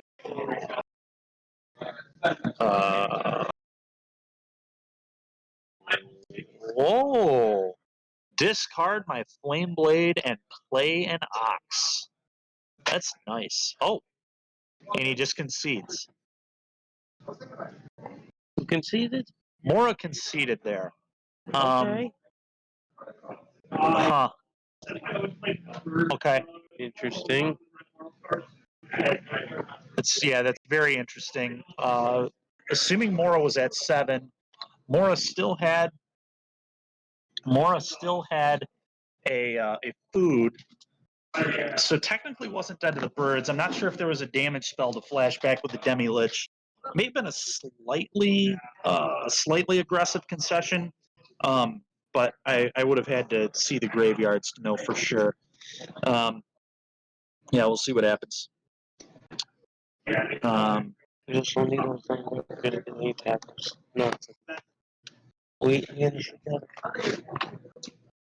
Yeah. So here we go. Players are boarding. Big game 1 win there for Kyle. What's the graveyard hates for opposing sides? Neither of them bring graveyard hate to the table. Neither of these decks will have, I don't think, any graveyard hate. Very, very unlikely that they will have graveyard hate. I think Kyle is probably a little favored in the matchup. I think his deck's a lot. I could say Kyle. There is a small chance he's playing Surgicals. It is a free spell. Yes, I actually Surgical. You're right. Surgical just probably should be in the deck. It's always good because it's a good catch if you run into a random graveyard deck. Yep. And it's a free spell that goes towards Demi-Lich. It goes towards a lot of different things. Surgical's good. Surgical's good. It should be in the deck. Because not only does Surgical fight graveyard-based strategies, it can actually randomly protect your birds from other Surgicals as well. Because you can respond to your opponent trying to Surgical your birds by Surgicaling your own bird and then just failing to find the other ones. Update, I guess, the talk over on the gameplay is Moro was looking for an out with the Ox. He didn't see one, so he can see one, so he conceded. Okay. That was his game plan. Moved on to game 2. Preserve some time. I'm going to try to win game 2 and 3. Yeah, that's fine. We'll see what happens here. And I think it's very safe to say now, we've seen Mora now play 3 games, and we've seen that game specifically, Mora saw nearly half the deck. We still have not seen a Fiery Temper. I don't think they're in the deck. I'm not convinced. And honestly, I think not playing. So it seems like Mora has literally no removal at all in the deck. I don't think that's a great way to. He has to be playing Lightning Axe, right? We haven't seen that one either. Maybe it's post board. I guess, but like no main deck removal at all. I Yeah. don't think that's a reasonable way I don't think so. to play either. a deck. I just don't think you can do that in Modern. You're going to get so punished for games where you lose die rolls. Playing no removal and losing a die is going to beat you so many times in this format, especially because Monkey exists. Ragavan's just going to punish you every time. I agree. Every single time, almost. I guess Asmo kind of counts as removal, but it doesn't look like the deck plays Oval Chase either, so It's like not, semi-removal, right? yeah, you don't the engine in this deck though, because it doesn't look like he plays Oval Chase Daredevil. No. So you're only going to get like maximum maybe 2 activations out of an Asmo. Yeah, I think this deck could definitely be tweaked. There are some things going on that I don't love. Mountain and Flameblade Adept. Now I do love that one. That's a good card. start. That's a good card. It hits hard. Yep. If you're gonna beat Phoenix, go underneath him. Yeah. Close the game out before he gets out of hand. And Kyle, shocking, that tells me it's either going to be a prismatic ending or it's going to be a Thought Scour or a Consider.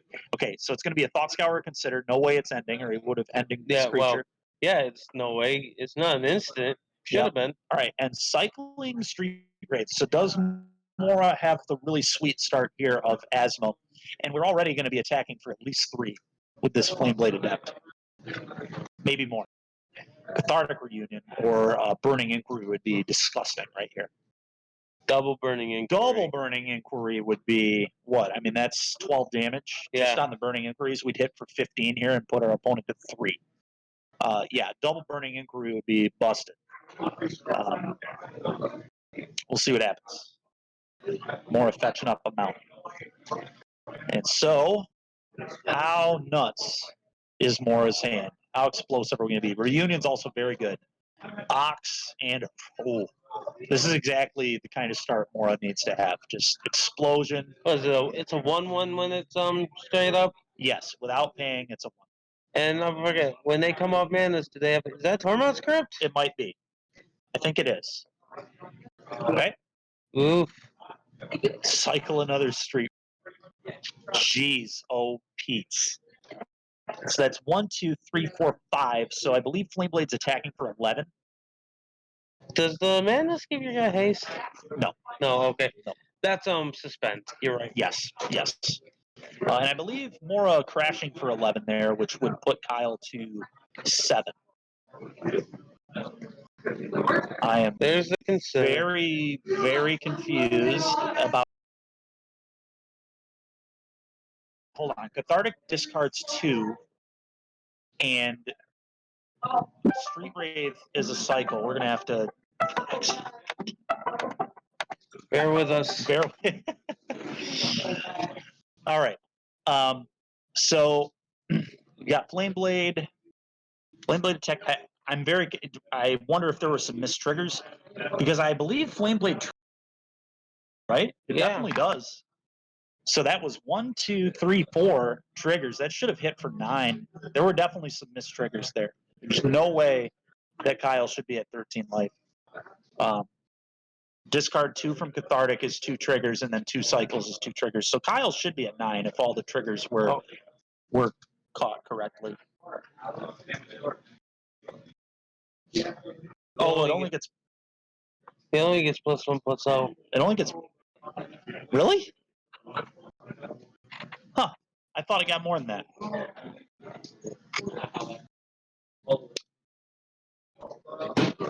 Okay, so more here. Okay, Flameblade getting killed by a bolt. And apparently I was just wrong. Flameblade Adept gets +1/+0. Been a minute since I've played with that one. For some reason I thought I got +2/+0. Are you thinking of Killing Pain? Yeah, No. I'm not But thinking just like quite. in a- I thought there was a cycling card that got +2/+0 for every cycle, but I guess not. There might be in like limited. Yeah, maybe. Yeah, maybe I'm just confusing it with some other card, or maybe. Quick. More out here. Yep. And they have the Crypt in play, which is good. So here comes the Burning Inquiry. Oh, Vengevine going to the yard. That seems pretty good. And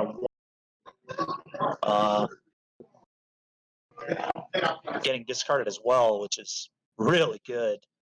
And the Vengevine just went directly into play because of the root wall of cast, I'm assuming, just shortcutting. And Mora, they're in a good spot here. Definitely in a good spot. Kyle at 10 life already. He's taking a lot of pain.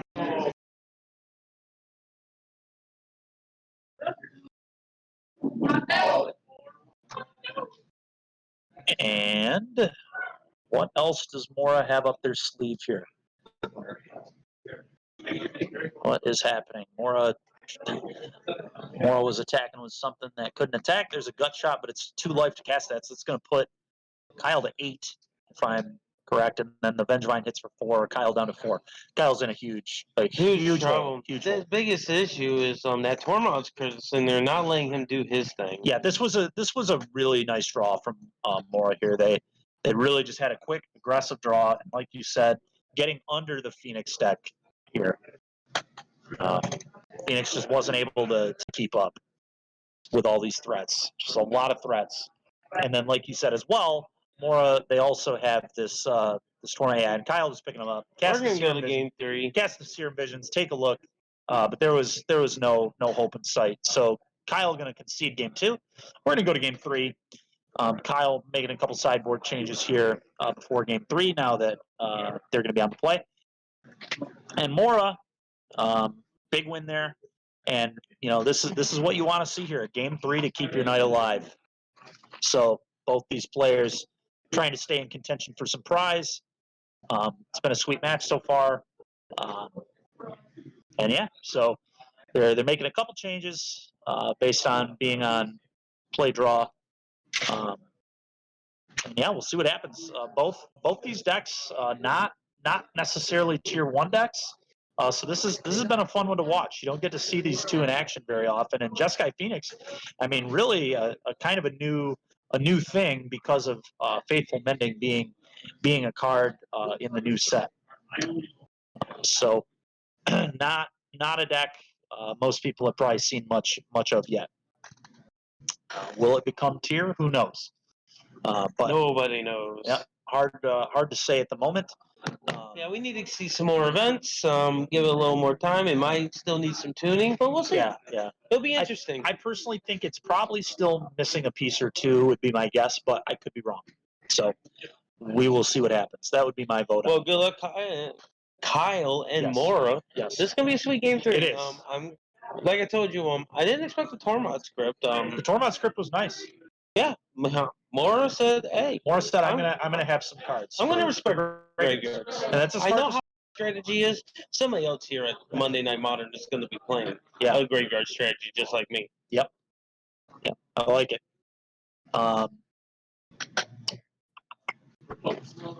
So they're both checking out their 7s here. And Mora has at least a Burning Inquiry in hand, which seems like a pretty... Yep. Will they keep their hands? Kyle will not. Kyle going down to 6. Kyle said, "I can do better." Mora thinking. Mora saw them go for the deck there, but it would appear they might be keeping, because I think at this point you'd probably definitely looks like the posture of an individual who kept their hand. Yep. So with Mora keeping 7, Kyle going to 6. Kyle on the play. Mora had a very, very strong hand in game 2. We'll see how it pans out here. But going to be interesting here. It is.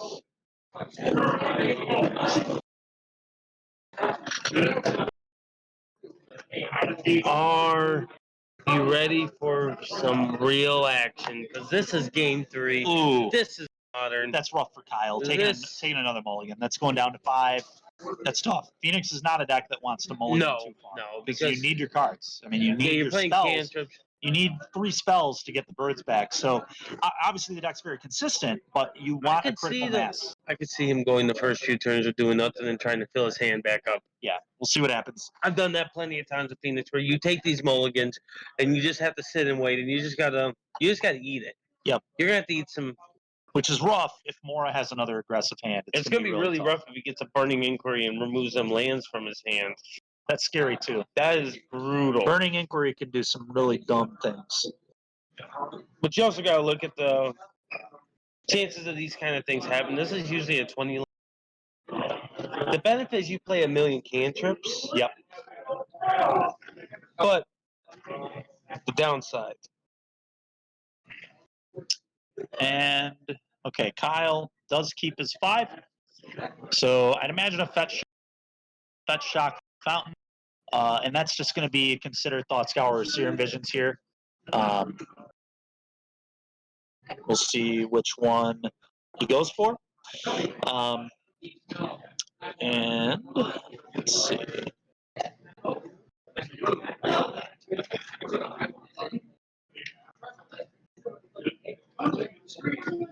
right.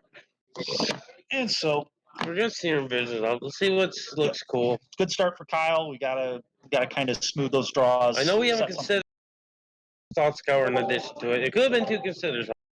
Kyle definitely needs some lands right now. Definitely needs to set up some lands.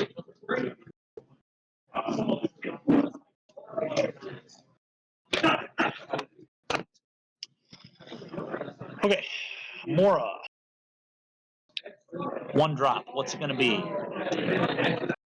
Fire off this Burning Inquiry. There is a root wall. Definitely some potential. Yep, and here it is. And so Kyle might be okay with this. If Kyle only had 1 land, this is actually pretty okay for Kyle, because Kyle needs to hit some land drops to set up the chaining of spells and casting Faithless Mending and things of that nature. Yep. So this could end up being very good for Kyle. It could also end up being very bad. It really it's going to depend what the discards here are. Oh boy, and that's the Root Walla. That's a rough start. Kyle did not want to see that. 3 1/1s, not great. Really need to dodge the hollow one here. And Mora said go. So definitely not as explosive as it could have been. The yards, so that's fortunate.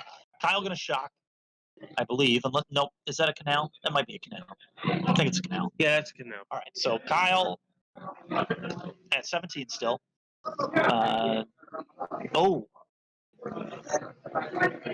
Okay, Surgical discarded to the Burning Inquiry. So Kyle doesn't. You called that well. Yep. It's pretty good with Demi-Lich, though, because you can flash it back for free. Yes. Yep.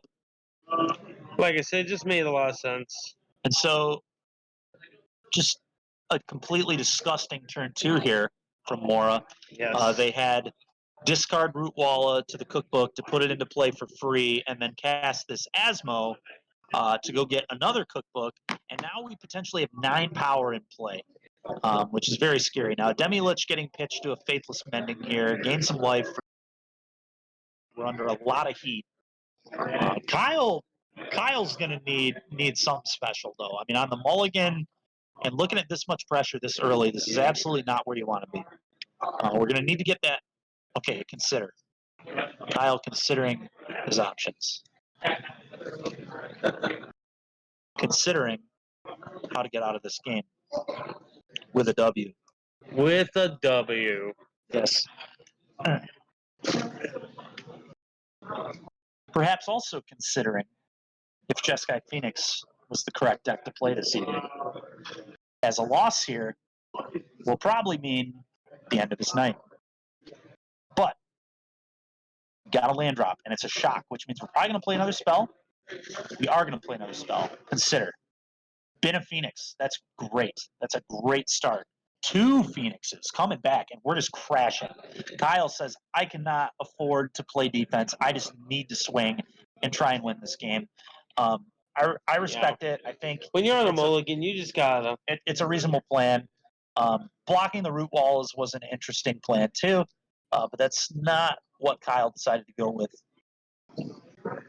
And honestly, if Kyle doesn't have the spells, I get it. I mean, you can't play the block game when you're down that many cards. And Mora, very intelligent attack here. They say, yep, I'll trade 6 for 9 all day. I'm going to put you to 7, please. And there's another cookbook, and this is big problem. Ooh. Big problems here for Kyle.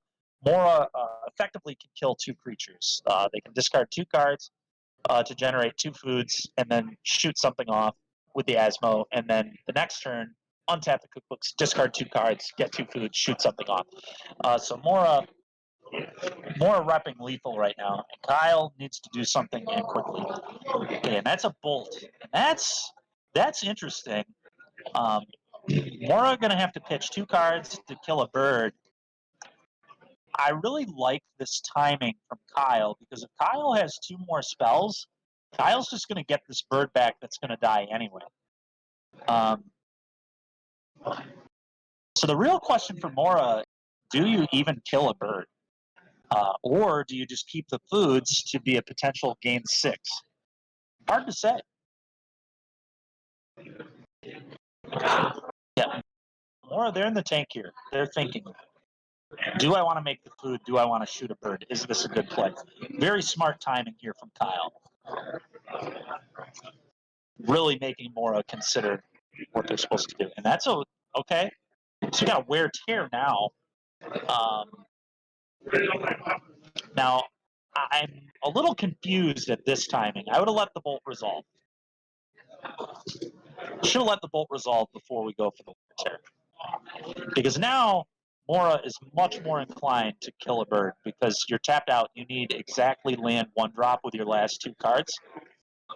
So I don't like that sequence there. I think we need to wait on the wear tear to make Mora think a lot harder about if they're supposed to kill a bird. Yeah, I Because agree. Manamorphose would be absolutely embarrassing if you kill a bird, and then you, after the bird dies and the Asmo die, then you cast Manamorphose and then cast literally any other spell in your deck. Then you get the bird back. But now Mora didn't have to worry about that. So I'm not a huge fan of the wear tear sequence there. We should have at least waited. And can we flash back this Ox? That's the real question. Kyle in huge trouble. Moldify might be a little too much to recover from here. Mora just getting them out. No reason to be greedy with the life total. Already well ahead.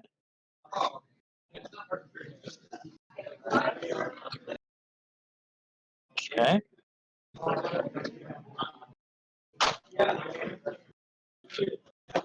So Mora, okay, and maybe we need one of these root wallas to die to flash back the Ox, is my thinking. Otherwise, I don't understand why we're doing this before. Okay, yep. I like that. And then I assume the Ox is getting bought back if we have enough cards. Do we have enough cards? I'm assuming we do. I guess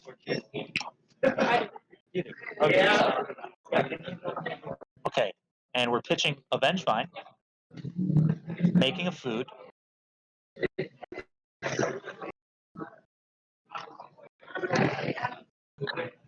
Okay, and so Mora needed literally all of the cards in the yard to get that Ox back.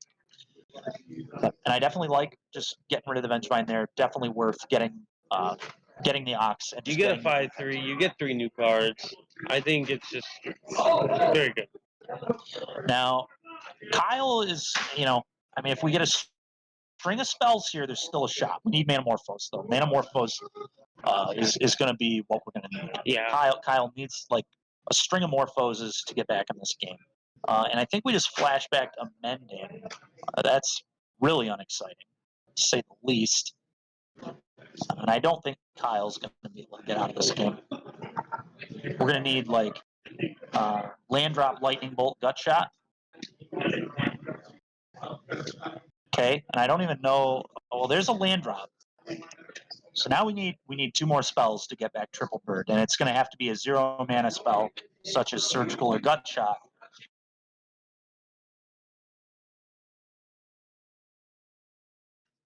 We'll see. And if Kyle does have that, this is a very interesting game still. Okay, so Kyle just passing. Very likely a bolt incoming here. Probably killing the Ox. I like making Mora spend mana. to keep getting in damage with the Root Walla. And that's oh my god, that's a Tormod's Crypt. And you want to talk about backbreaking. Kyle was really relying on these birds to still have a chance in this game. And the thing is, too, Mora doesn't even need to use the Crypt yet. I mean, Mora can just wait until a third spell is on the stack and then just get rid of the birds. Or wait for the birds' triggers to go on the stack, entering combat after 3 spells have been cast. So Mora can just sit behind this Crypt, doesn't even need to use it at all. Here comes an attack. Here comes a bolt on the Ox. Yep, I like that play. That's what we have to do here. Mora should pump.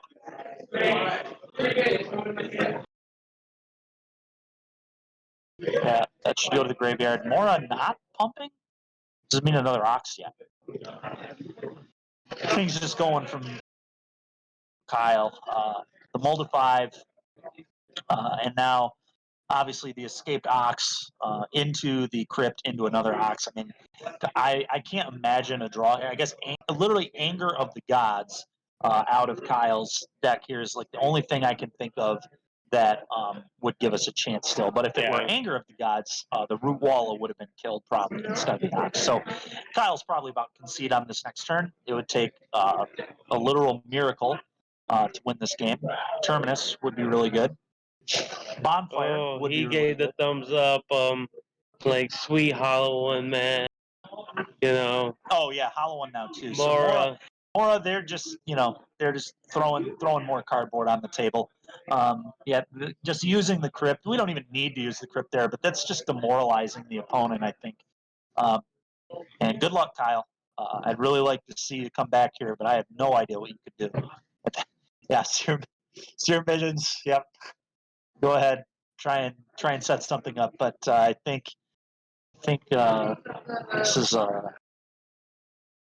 going to be the end. I can't imagine. Yep, Manamorphose. We needed that much earlier. A little late on that. Oh, he put the Manamorphose back in here. Oh, if only that were an option. If only we could just do that infinite times. Then Kyle would have a good shot. I'd give him a good shot to win this game if he could draw his whole deck. And, yeah, I would too. What a card Manamorphose would be if it just returned itself to the hand. That'd be one banned card right there, I'll tell you. But this was a really congratulations both players. I thought that Mold of 4 was too much for Kyle to overcome. Yeah, the Mold of 5 was really devastating for sure. Mora had a really good aggressive hand game 2 with the Tormod's Crypt. There wasn't much that Kyle could have done. Game three was more reasonable, but Kyle being on that mulligan, you couldn't quite come back. Mora also had Damping Spirit. Some good hate cards in this game. Damping Spirit is gross. That one's so annoying. Yep. So annoying. We'll see if Mora would like to come interview. It's not a requirement, but we'll see if Mora Rodriguez would like to come back and have a few words with Mr. Dykeman back here. Yep. And we'll see if Danny can get Mora over here, if they'd like to come over here. Yep. It does sound like Mora is going to come back here for a special interview with Steven Dykeman. Very nice. I'm going to go and scout and try to get our final round. Yes. I will be right back. So Mora keeping their night alive, shuffling up their cards. They'll be over here momentarily. Really tight match there. Really fun one to watch.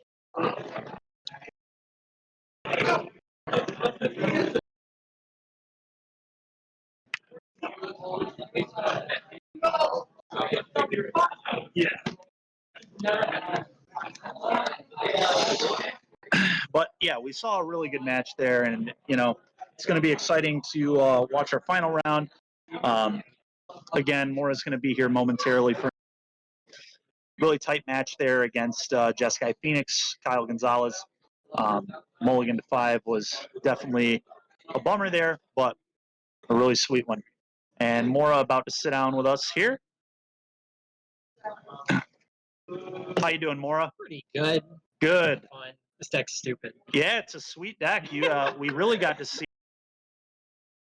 too, but yeah, kind of give us some feedback about that match there. Well, I haven't played against Jeskai Phoenix yet, so that was really cool because the first deck I played in Modern was Is It Phoenix, and that's the first one that actually kind of reminded me of anything like the original Is It list, since Faithless Looting Out Man. So I was actually really interested. Yeah, it was definitely an interesting deck. And we saw Kyle's deck do some pretty interesting stuff in game one, especially. Oh yeah, no, I think the incidental life gain is like, especially when like you have to play 3-color mana base really helps make up for that. Yeah, it He does. was staying pretty healthy throughout game one. Yeah, he definitely was just enough life to kind of keep himself out of lethal range. Yep. Now we've said this a few times tonight. We've kind of been wondering about your deck list. Obviously, we don't have deck lists because it's a Monday night event. Your deck's not playing Fiery Temper, correct? No Fiery Tempers in this deck? Okay. It's just really aggro. Yeah, a lot of creatures, obviously, for the Vengevine. Yeah. I know Fiery Temper would probably be good, but a lot of times I feel like I don't have the mana to cast it. Right. Not to actually cast it, you have to discard it. Usually, a lot of times I don't have Even mana for like Madness. Because a lot of times like, if there's a Vengevine in the yard, usually I'm trying to leave mana open to draw into a 1-mana creature a lot of the time. Gotcha. Especially, sometimes like Root Walls just fall out randomly, but you do want to kind of try to leave yourself open to as many, outs as possible. People really like the idea of tapping out every time I cast a Cathartic Reunion or a Burn Story. Sure. Yeah, it's definitely a little awkward with Cathartic Reunion for sure. Because you're playing that on turn 2, I'd assume, most of the time. Somebody was telling me about some 4-mana human from Aether Revolt or something. Oval Chase. Oh yeah. Oval Chase Daredevil. Yeah, I took a break for a bit. For a couple months. I hadn't seen the list with that. That seems really interesting. It is really interesting because it lets you continually loop off of the cookbooks, and you get to. So it's going to make Asmo like a very consistent like kill thing card. So yeah, Daredevil is definitely something you'll want to check out for sure. So you lose game 1, you're down a game. What was the game plan for you for games 2 and 3? Get lucky. Get lucky. Okay, fair. That's the whole plan with the deck, right? Okay, it's like that's fair. Obviously you like want to play as many outs as possible, but it's just I don't know. Luck is definitely like a central part of the deck when you're playing cards like Burning Inquiry, right? I mean, it's such a RNG card. Yeah, no, like I felt sort of bad in round 2 because I was playing as Jeskai Control. He beat me fair and square game 1, and then games 2 and 3 I put 8 and 9 power on the board on turn 1. Brutal. So it was just like... So you just had the kind of a nut draw, really. Sometimes it just happened. Was it double Hollow One and a Root Walla? First game, I had Street Ray, Neonate, and 2 Hollow Ones in the starting Neonate, 2 Hollow Ones. So game 1, I just play the cycle the 2 Street Race, play the Neonate, discard another card, drop 2 Hollow Ones without any... even having to try to live through a Burning Inquiry, and then game 2, I just had a hand with Vengevine, Root Walla, Burning Inquiry, and Hollow One, and I just discarded perfectly. So. Very cool. Very cool. All right. Well, I would ask you a few more things, but it looks like round 4 is about to go up. Yeah, thank you. Hopefully you cash tonight. Thanks for commentating. And yeah. Thanks for coming and doing the interview. Really appreciate it. Yeah, no problem. All right, and so it looks like we are about to start here round 4. We've got Noah Sarjko. Not sure if I'm saying that. Hopefully I am. Versus George Hannenbahn. And George, the last few weeks, has been playing a really interesting blue-green upheaval deck. And Noah over here is on a Yorion pile. So what is that Yorion good deck going to be? Who knows? Last week we saw young tax collector Wyatt playing a black-white mid-range deck with Yorion. So could be that. Could be some Imperial Recruiter pile. Could be some sort of Niv Mizzet build. Hard to say with Yorion, but it looks like both players here taking a mulligan to 6. And so that'll be interesting. George's deck definitely seems like one that might mulligan fairly aggressively. It's trying to do some pretty busted stuff. So you don't want to keep a medium hand. It's a Utopia Sprawl Arbor Elf deck.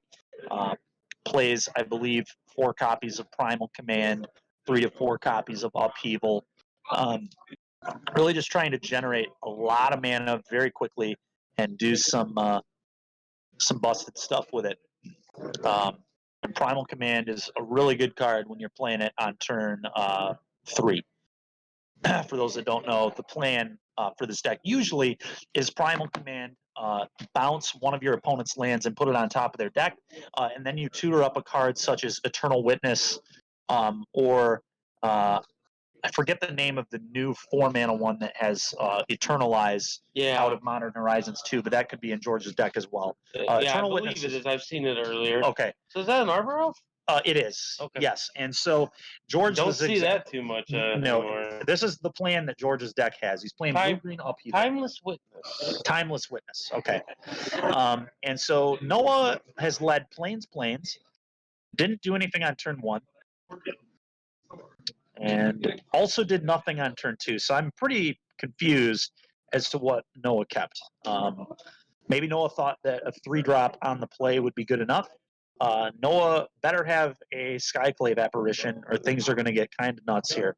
Or a Vindicate. Vindicate would be very good as well, especially if George's plan is to Utopia Sprawl and Forest here, which it very likely will be. That's kind of what this deck is looking to do. Utopia Sprawl, Forest, tap it for 2 mana, untap it with Arbor Elf, get to 4 mana on turn 2, and then George might even play like a Garruk Wildspeaker or something. Okay, so it looks like a Fertile Ground. Fertile Ground is very similar to Utopia Sprawl, except I believe it only adds green mana. Someone may have to check me on that, though. Dan, it might be any color. You might name a color. I really forget, especially because it's 2 mana. But it makes that land tap for an additional.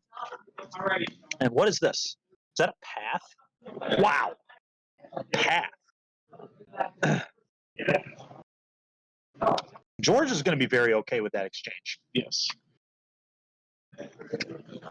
Okay. Now, ooh, Flicker Wisp out. I love it. I love it. One of my favorite plays in Modern is to Flicker Wisp out a land with a Sprawl or a Fertile Ground or something like that. Just kind of a blowout, honestly. And so not a good start here for George. I think we're understanding what this Yorion deck is. Yes, very looks like a... does against this effectively. It'll be very good. If it happens, I think the Yorion deck will lose. I don't think the Yorion deck can really beat a good Upheaval. If George has a board that ramps, it's going to be a big problem. Now, I will say I think the matchup is probably very good for D&T. I used to play a lot of D&T. Well, I still play a lot of D&T at FNMs. But I played George a fair amount back in the day at Gaming Warehouse, which is another local store in Grand Rapids. And when I played against him there on Death and Taxes, I don't know that he ever beat me with the green deck. And it was usually pretty frustrating for him. And to be fair, I mean, it's a frustrating matchup because Leonin Arbiter is really annoying. Ghost Quartering a Utopia Sprawled land when they can't tutor is, just so disgusting. Yep. Flicker Wisp is disgusting. Thalia can be fairly effective as well, especially on the play. Obviously now we have Skyclave Apparition too. I didn't even used to have access to that. But it can be a rough one here for George. Okay, now that's good for George though. Gets to cast that Fertile Ground now. The Archon of Emeria in play is another flyer. It's going. Looks like we got a Cave of the Frost coming to play tap. Here's an attack for 5. So George should be at 9, I believe. Noah really needs to answer. Would really like to answer that mana ramp. Is this an apparition? No, it's another wisp. Wisping out the wisp. The one issue I have is Dryad Arbor behind that basic force. You can't do that. You have to. That Dryad Arbor has to be front, right? Is there a Dryad Arbor in play? That was a that was a Fertile Ground. He's good. I thought that was a Dryad Arbor. No, and I want to point out because of the art. Noah made an excellent play here. He went wisp out my wisp, get my wisp back on end step, and then take out your land with the fertile ground. So not only did he get the land with the fertile ground, George also doesn't get his forest this turn. It just stays in exile until George's end step. Because when you get a wisp back on the end step, it doesn't come back until next end step. This was a classic trick I did against Tron a lot. With the Aether Vial, you vial in a wisp on your end step and then take them off Tron on their main phase, and then they have Tron again, not on their main phase, which is obviously not nearly as important as their main phase. And so George here going to play the Arbor Elf. That's the only spell he can play this turn. He's going to attack for 2. It's all he can really do here. And this is huge. I mean, Noah here going to attack George for 8. That's going to put George to 1, which means the fetch is dead. George cannot use the fetch, which is going to be really key. Now we got a vial up to 2 as well. So Noah here going to put George to 1. And what is this? What is this? Noah here tapping a mana. Play. What to do. Honestly, yep. And George is conceding. Not much he can do there. And that's kind of what I'm talking about. This is what the D&T deck is designed to do and what it's going to do in this matchup. Flicker Wisp, much better than it even usually is in this matchup because it can just tag lands with sprawls. This is a bad matchup for George. This is not what he wanted to play in the last round for sure. And if his opponent plays well, it's going to be really tough to win. If Noah mulligans to hands that function and makes good decisions, it's going to be really, really difficult for George to get this one. Not unwinnable, but not a match that George was particularly interested in playing. Now, George is going to have a lot of decisions to make. What cards does he keep in the deck? What cards does he cut? Fertile Ground seems quite poor because it not only does it get exposed to the Flicker Wisp plan, it's also 2 mana. So you're investing a lot of mana to get blown out by Flicker Wisp for Apparition or whatever.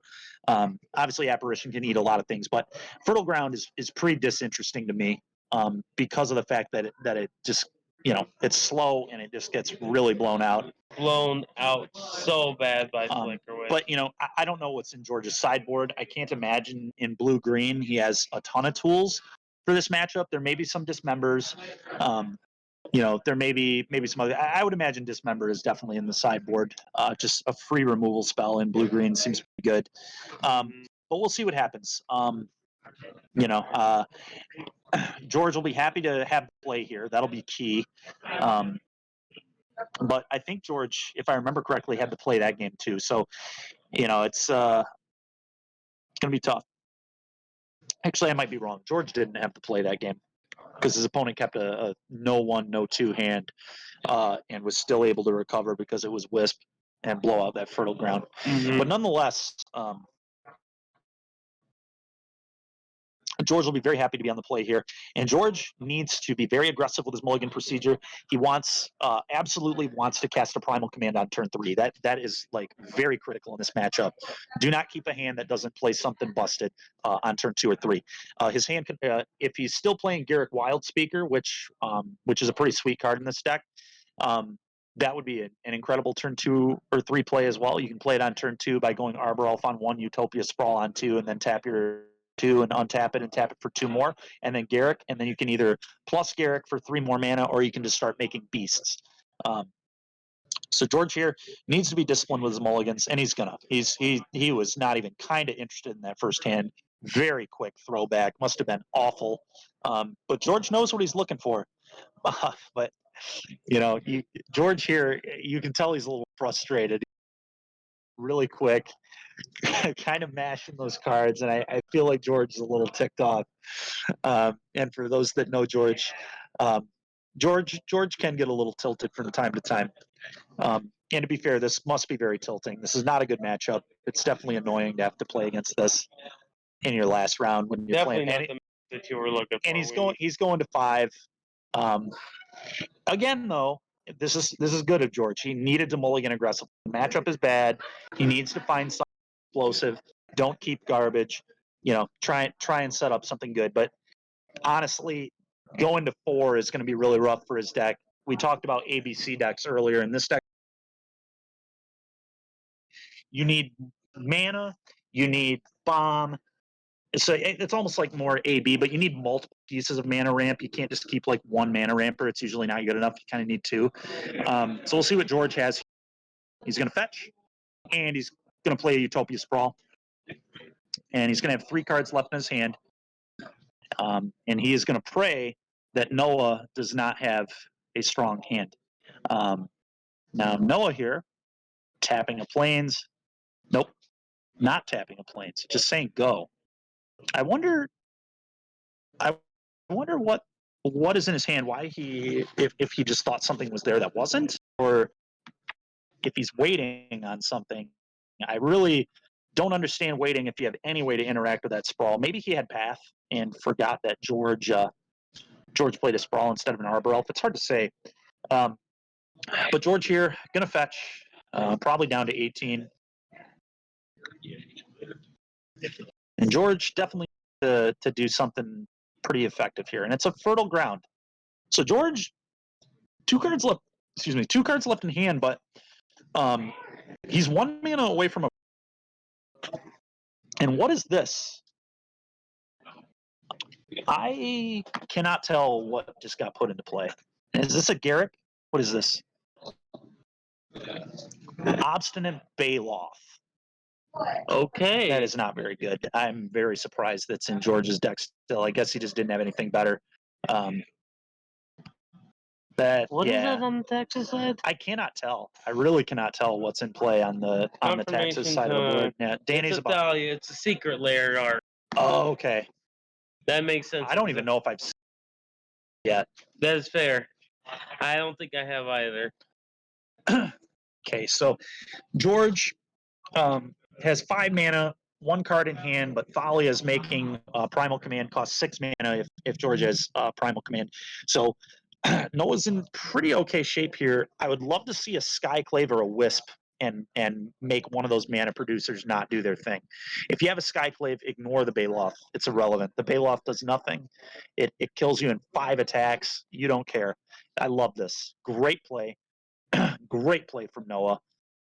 Just bounce that land. See you later, Fertile Ground. And now we're just Primal Command, uncastable. I guess right now, if George has another Baloth, it looks pretty good. It's one of the best cards in his deck here. Honestly, just a threat that gains you some life. Now I don't like the timing on this. I don't really understand why we're solid main phase at all. Maybe you're afraid of like a bounce effect or something, but I think that was really unnecessary from Noah, especially if he has more lands. You can just wait 2 turns and then just and still get the Baloth and get to keep this 3/2 lifelinker. And George just passing turn. That's very bad for George.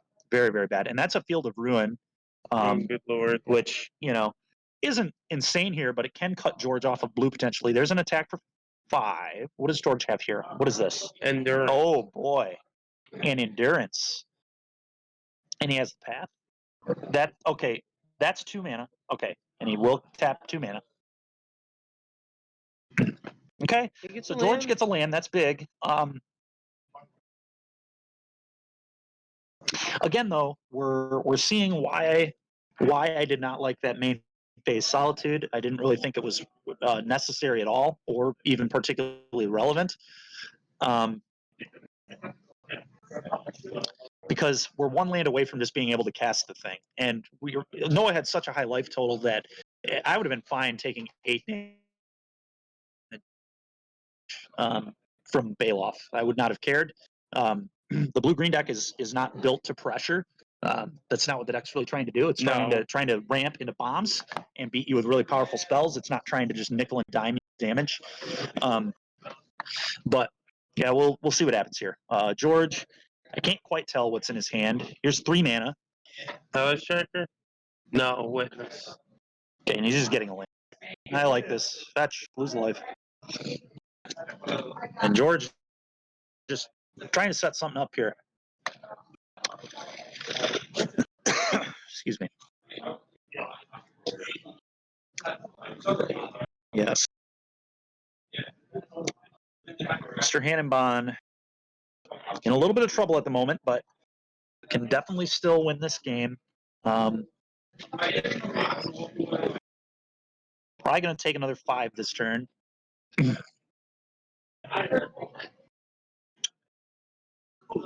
And we definitely have a Flicker Wisp over there, so you're definitely you should see Noah attack for 5, and then do that same trick we saw in game 1, where we wisp out our Wisp, and then we get the Wisp back on end step and wisp out the Forest. So not only will George lose the Sprawl, he will also lose that mana for his main phase. Yep, and George at 13, and here comes the second. Maybe I was. I thought there was a second Wisp, but maybe not. Maybe I'm wrong. Ooh, wait.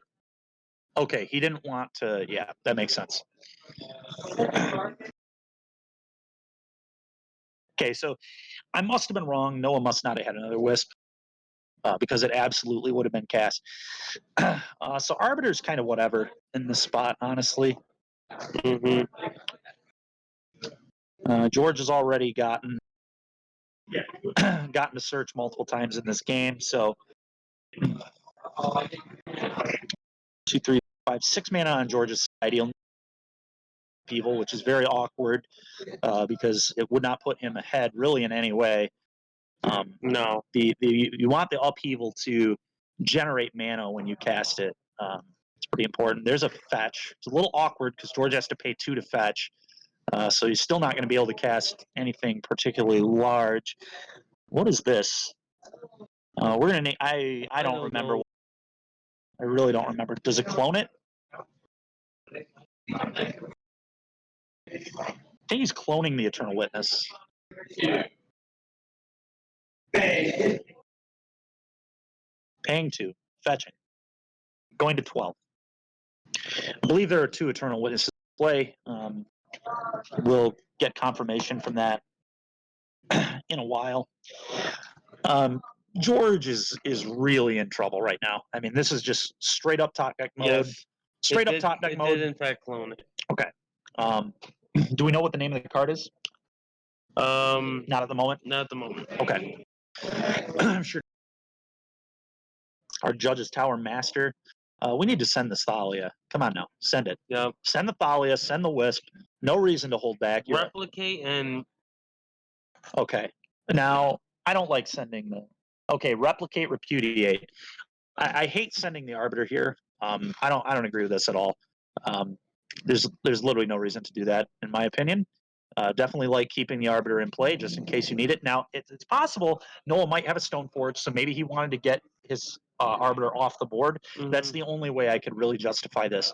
But you even pay for Arbiter, so I'm a little confused. George is at 7, by the way. George is at 7. He fetched and just took 5. So George is at 7. No cards in hand. Oh, and I believe this was an end step. Wait. Is that Resto? What? What just happened? Why did we not wisp out the... We let George block with a token, didn't blink the token with this play. Now we're going to let him...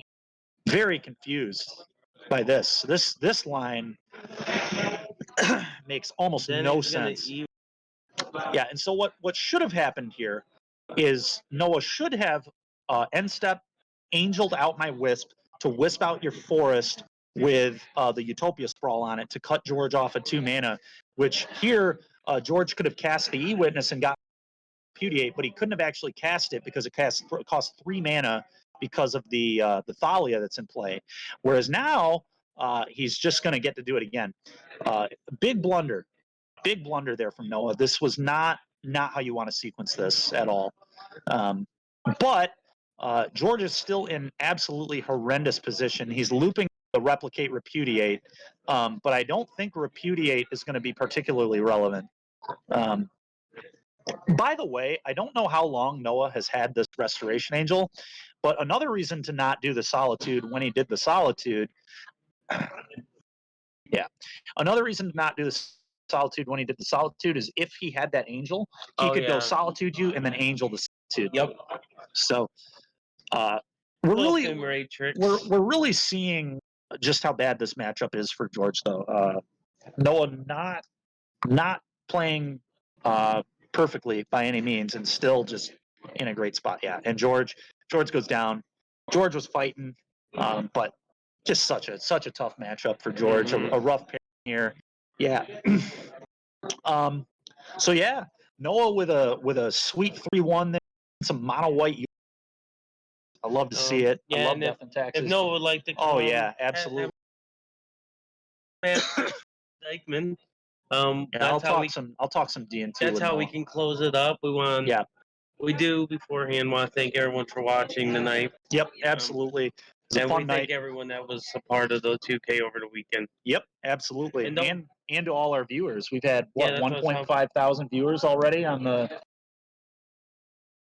everybody for the Says support. watch the video total. So Yeah. yep. Thanks everybody for giving it a look, and if you haven't yet, we would recommend doing so.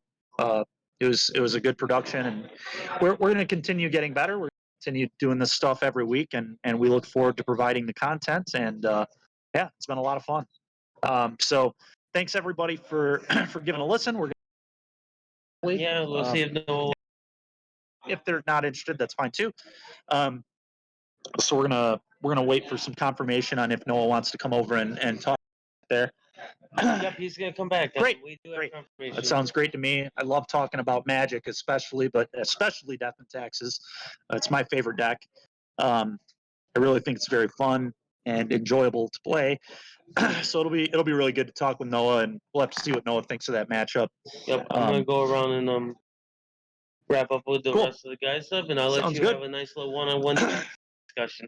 Yep. So while we're waiting on Noah here, we can kind of look at the sideboard there. Noah looks like he brought in some Ariok champions from what I saw. A little surprised on that one. That one doesn't seem particularly good in the matchup. Well, I'll have to kind of ask what Noah was thinking about there, bringing those in. Must have had some reason, but either way, Noah, big win there. Probably going to get some prize tonight for the evening. But definitely a hard-fought battle there from George. Tough on that mulligan to 5 in a rough matchup. Couldn't quite recover. So we got Noah coming over here, about to tell us a little bit more about that match. And he's sitting down with me right now. So how's it going, Noah? I'm doing all right. How are you? Good. Congratulations on your win there. Thank you. Yeah. So first of all, what do you think of that matchup? I think it's a bit of an interesting matchup. I've not played it before. Okay. I didn't expect it to be. I thought it was just kind of like a green prison deck at first, because that's one of the ones I've more experienced. Yeah. Okay. I didn't realize it was actually the upheaval version. Yeah. I did see the blue, and I tried to start cutting the blue as soon as I saw it. Yeah. So, yeah. Death and Taxes. If you don't know me, I love D&T. D&T is one of my favorite decks. I play D&T usually when I'm playing here as well. What made you decide to play the deck? I've been playing D&T since back. Blade Splicer was a huge portion of the deck. Yep. Flickering it over and over was the main game plan. Yep. I think close to 6 years now I've been playing it. I've dabbled in some other things, but D&T where I've been most like at home with it. I played in Vintage and also Modern. Very cool. I really started to see the 80 card lists started taking off online. I think I've seen one top 32 like every other week. MGO. Yeah.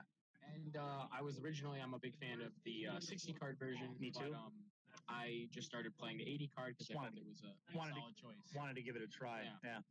Now that you've played the 80 card version and you said you typically have preferred the 60 card version, do you have a preference yet? Have you played enough with the 80 card version to know what you prefer, or are you still kind of on the fence? I think I've come to the idea that they're different. They're very close to being different decks for different metas. The 80 card version, they're kind of polar opposites in a way.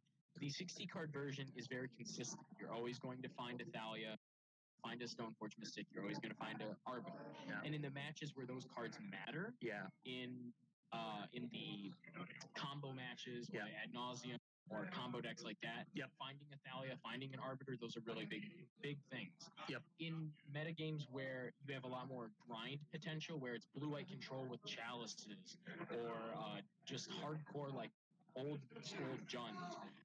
The 80 card version is way more those matches because you have Yorion to start rebuying your Solitudes and your Core, of course, Skyclave, and your, all those cards that have the flicker effects. Yeah. So I view them as different decks, and if you're in a more combo-heavy match where you need to draw your big hitters, you want 60 card version. I agree with that for sure. In the grindy type stuff where you really need to outlast Jund, you really want the 80 card version. Okay. Interesting. So you win game one.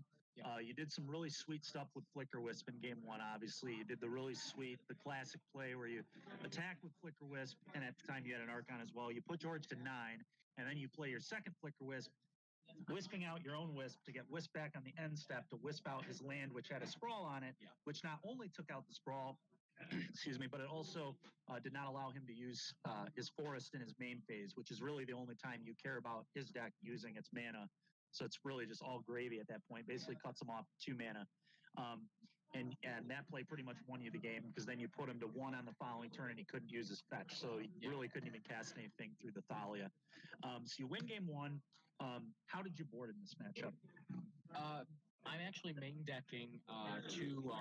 I'm trying to think of it. Auriok Champions. Oh, you're main decking those. Okay. I have 2. A lot of people are playing the Esper Sentinels. Yeah. I feel like Esper Sentinel is another card that's good in some metagames and really bad in others. Yeah. And in a metagame that's kind of dominated right now by the Jund, the Darcy decks, and just like blue-white control, a 1/1 that sometimes maybe draws you a card is not really that great. Okay. And I really want a card that hedges the matchup in the Darcy matchup, the Murktide matchup, the Burn matchup. Okay.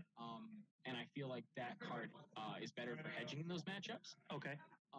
And so I'm playing 2 of those in the main. I ended up cutting both of those and bringing in a Relic Warder and a Chalice of the Void. Excellent. Yeah. I really like Relic Warder, obviously. Just another thing to, like, screw up his Sprawls and his Fertile Grounds. Really nasty. Yeah, that's sweet. Okay, so, and to your point, Esper Sentinel too, Death and Taxes is like somewhat an awkward shell for that card because usually that card is like best in the really aggressive decks because they can capitalize on the card draw a lot better than Death and Taxes can. So I really like the point there. Now let's go back to one play in game 2 I saw. The Restoration Angel on the Flicker Wisp hitting the Eternal Witness. Why did you hit the Eternal Witness instead of just hitting the sprawled land? What was the reasoning there? So at that point in the game, I did not realize that he. I didn't realize the like upheaval. Oh, you still weren't because you hadn't seen. I knew that. Keep copying the Eternal Witness. Okay. So my thought process there was like, okay, I get rid of the last Eternal Witness till the end of his turn. Okay. And the idea is that, okay, if I stop him best play, which is probably copy Eternal Witness and the copy spell. Yeah, the replicate repudiate. I also get 2 in here. I get the 2 damage in. Sure. Which just puts his life total lower, puts more pressure on finding blue mana. Yep. So if you need to fetch and shock a blue mana in, puts more pressure on the life total. Okay. And the idea was that I would be in a position to just overwhelm flyers because my ground creatures really weren't getting in, and I felt that taking out the Eternal Witness till the end of his turn was just a better play. Okay. I felt that he had too much mana where like cutting him off 1 mana there doesn't, or 2 mana even, doesn't really do a whole lot. And I felt that just getting the 2 more damage in would lead to a better and closer game, especially if he has something like a board wipe. Okay. Then I have like a Mishra's Factory to start cracking in. Oh, okay. Cool. How many Mishra's Factories? I'm playing 2 and then 2 Cave of the Ice Dragon. Okay, yeah. And we saw Cave of the Ice Dragon. We played it, I think, on like turn 5 in game 1 or something. Yeah. Okay. Very cool. Like I said, D&T's one of my favorite decks. I usually play. I've always played the 60 card version in Modern. Still, I play Eldrazi Temple and Displacer, and then my like utility 1-drop of choice is usually Thraben Inspector because it trades with Ragavan and you're up a card. and then it's obviously good if you're blinking it. But the Orion build looked really cool. It was sweet to see you win. Obviously, I was kind of rooting for that deck, and hopefully the 3-1 will get you some prize. Congratulations on the win, and it's going to be it for the stream today. Thanks for watching for everybody, and we'll see you next time. All right, man.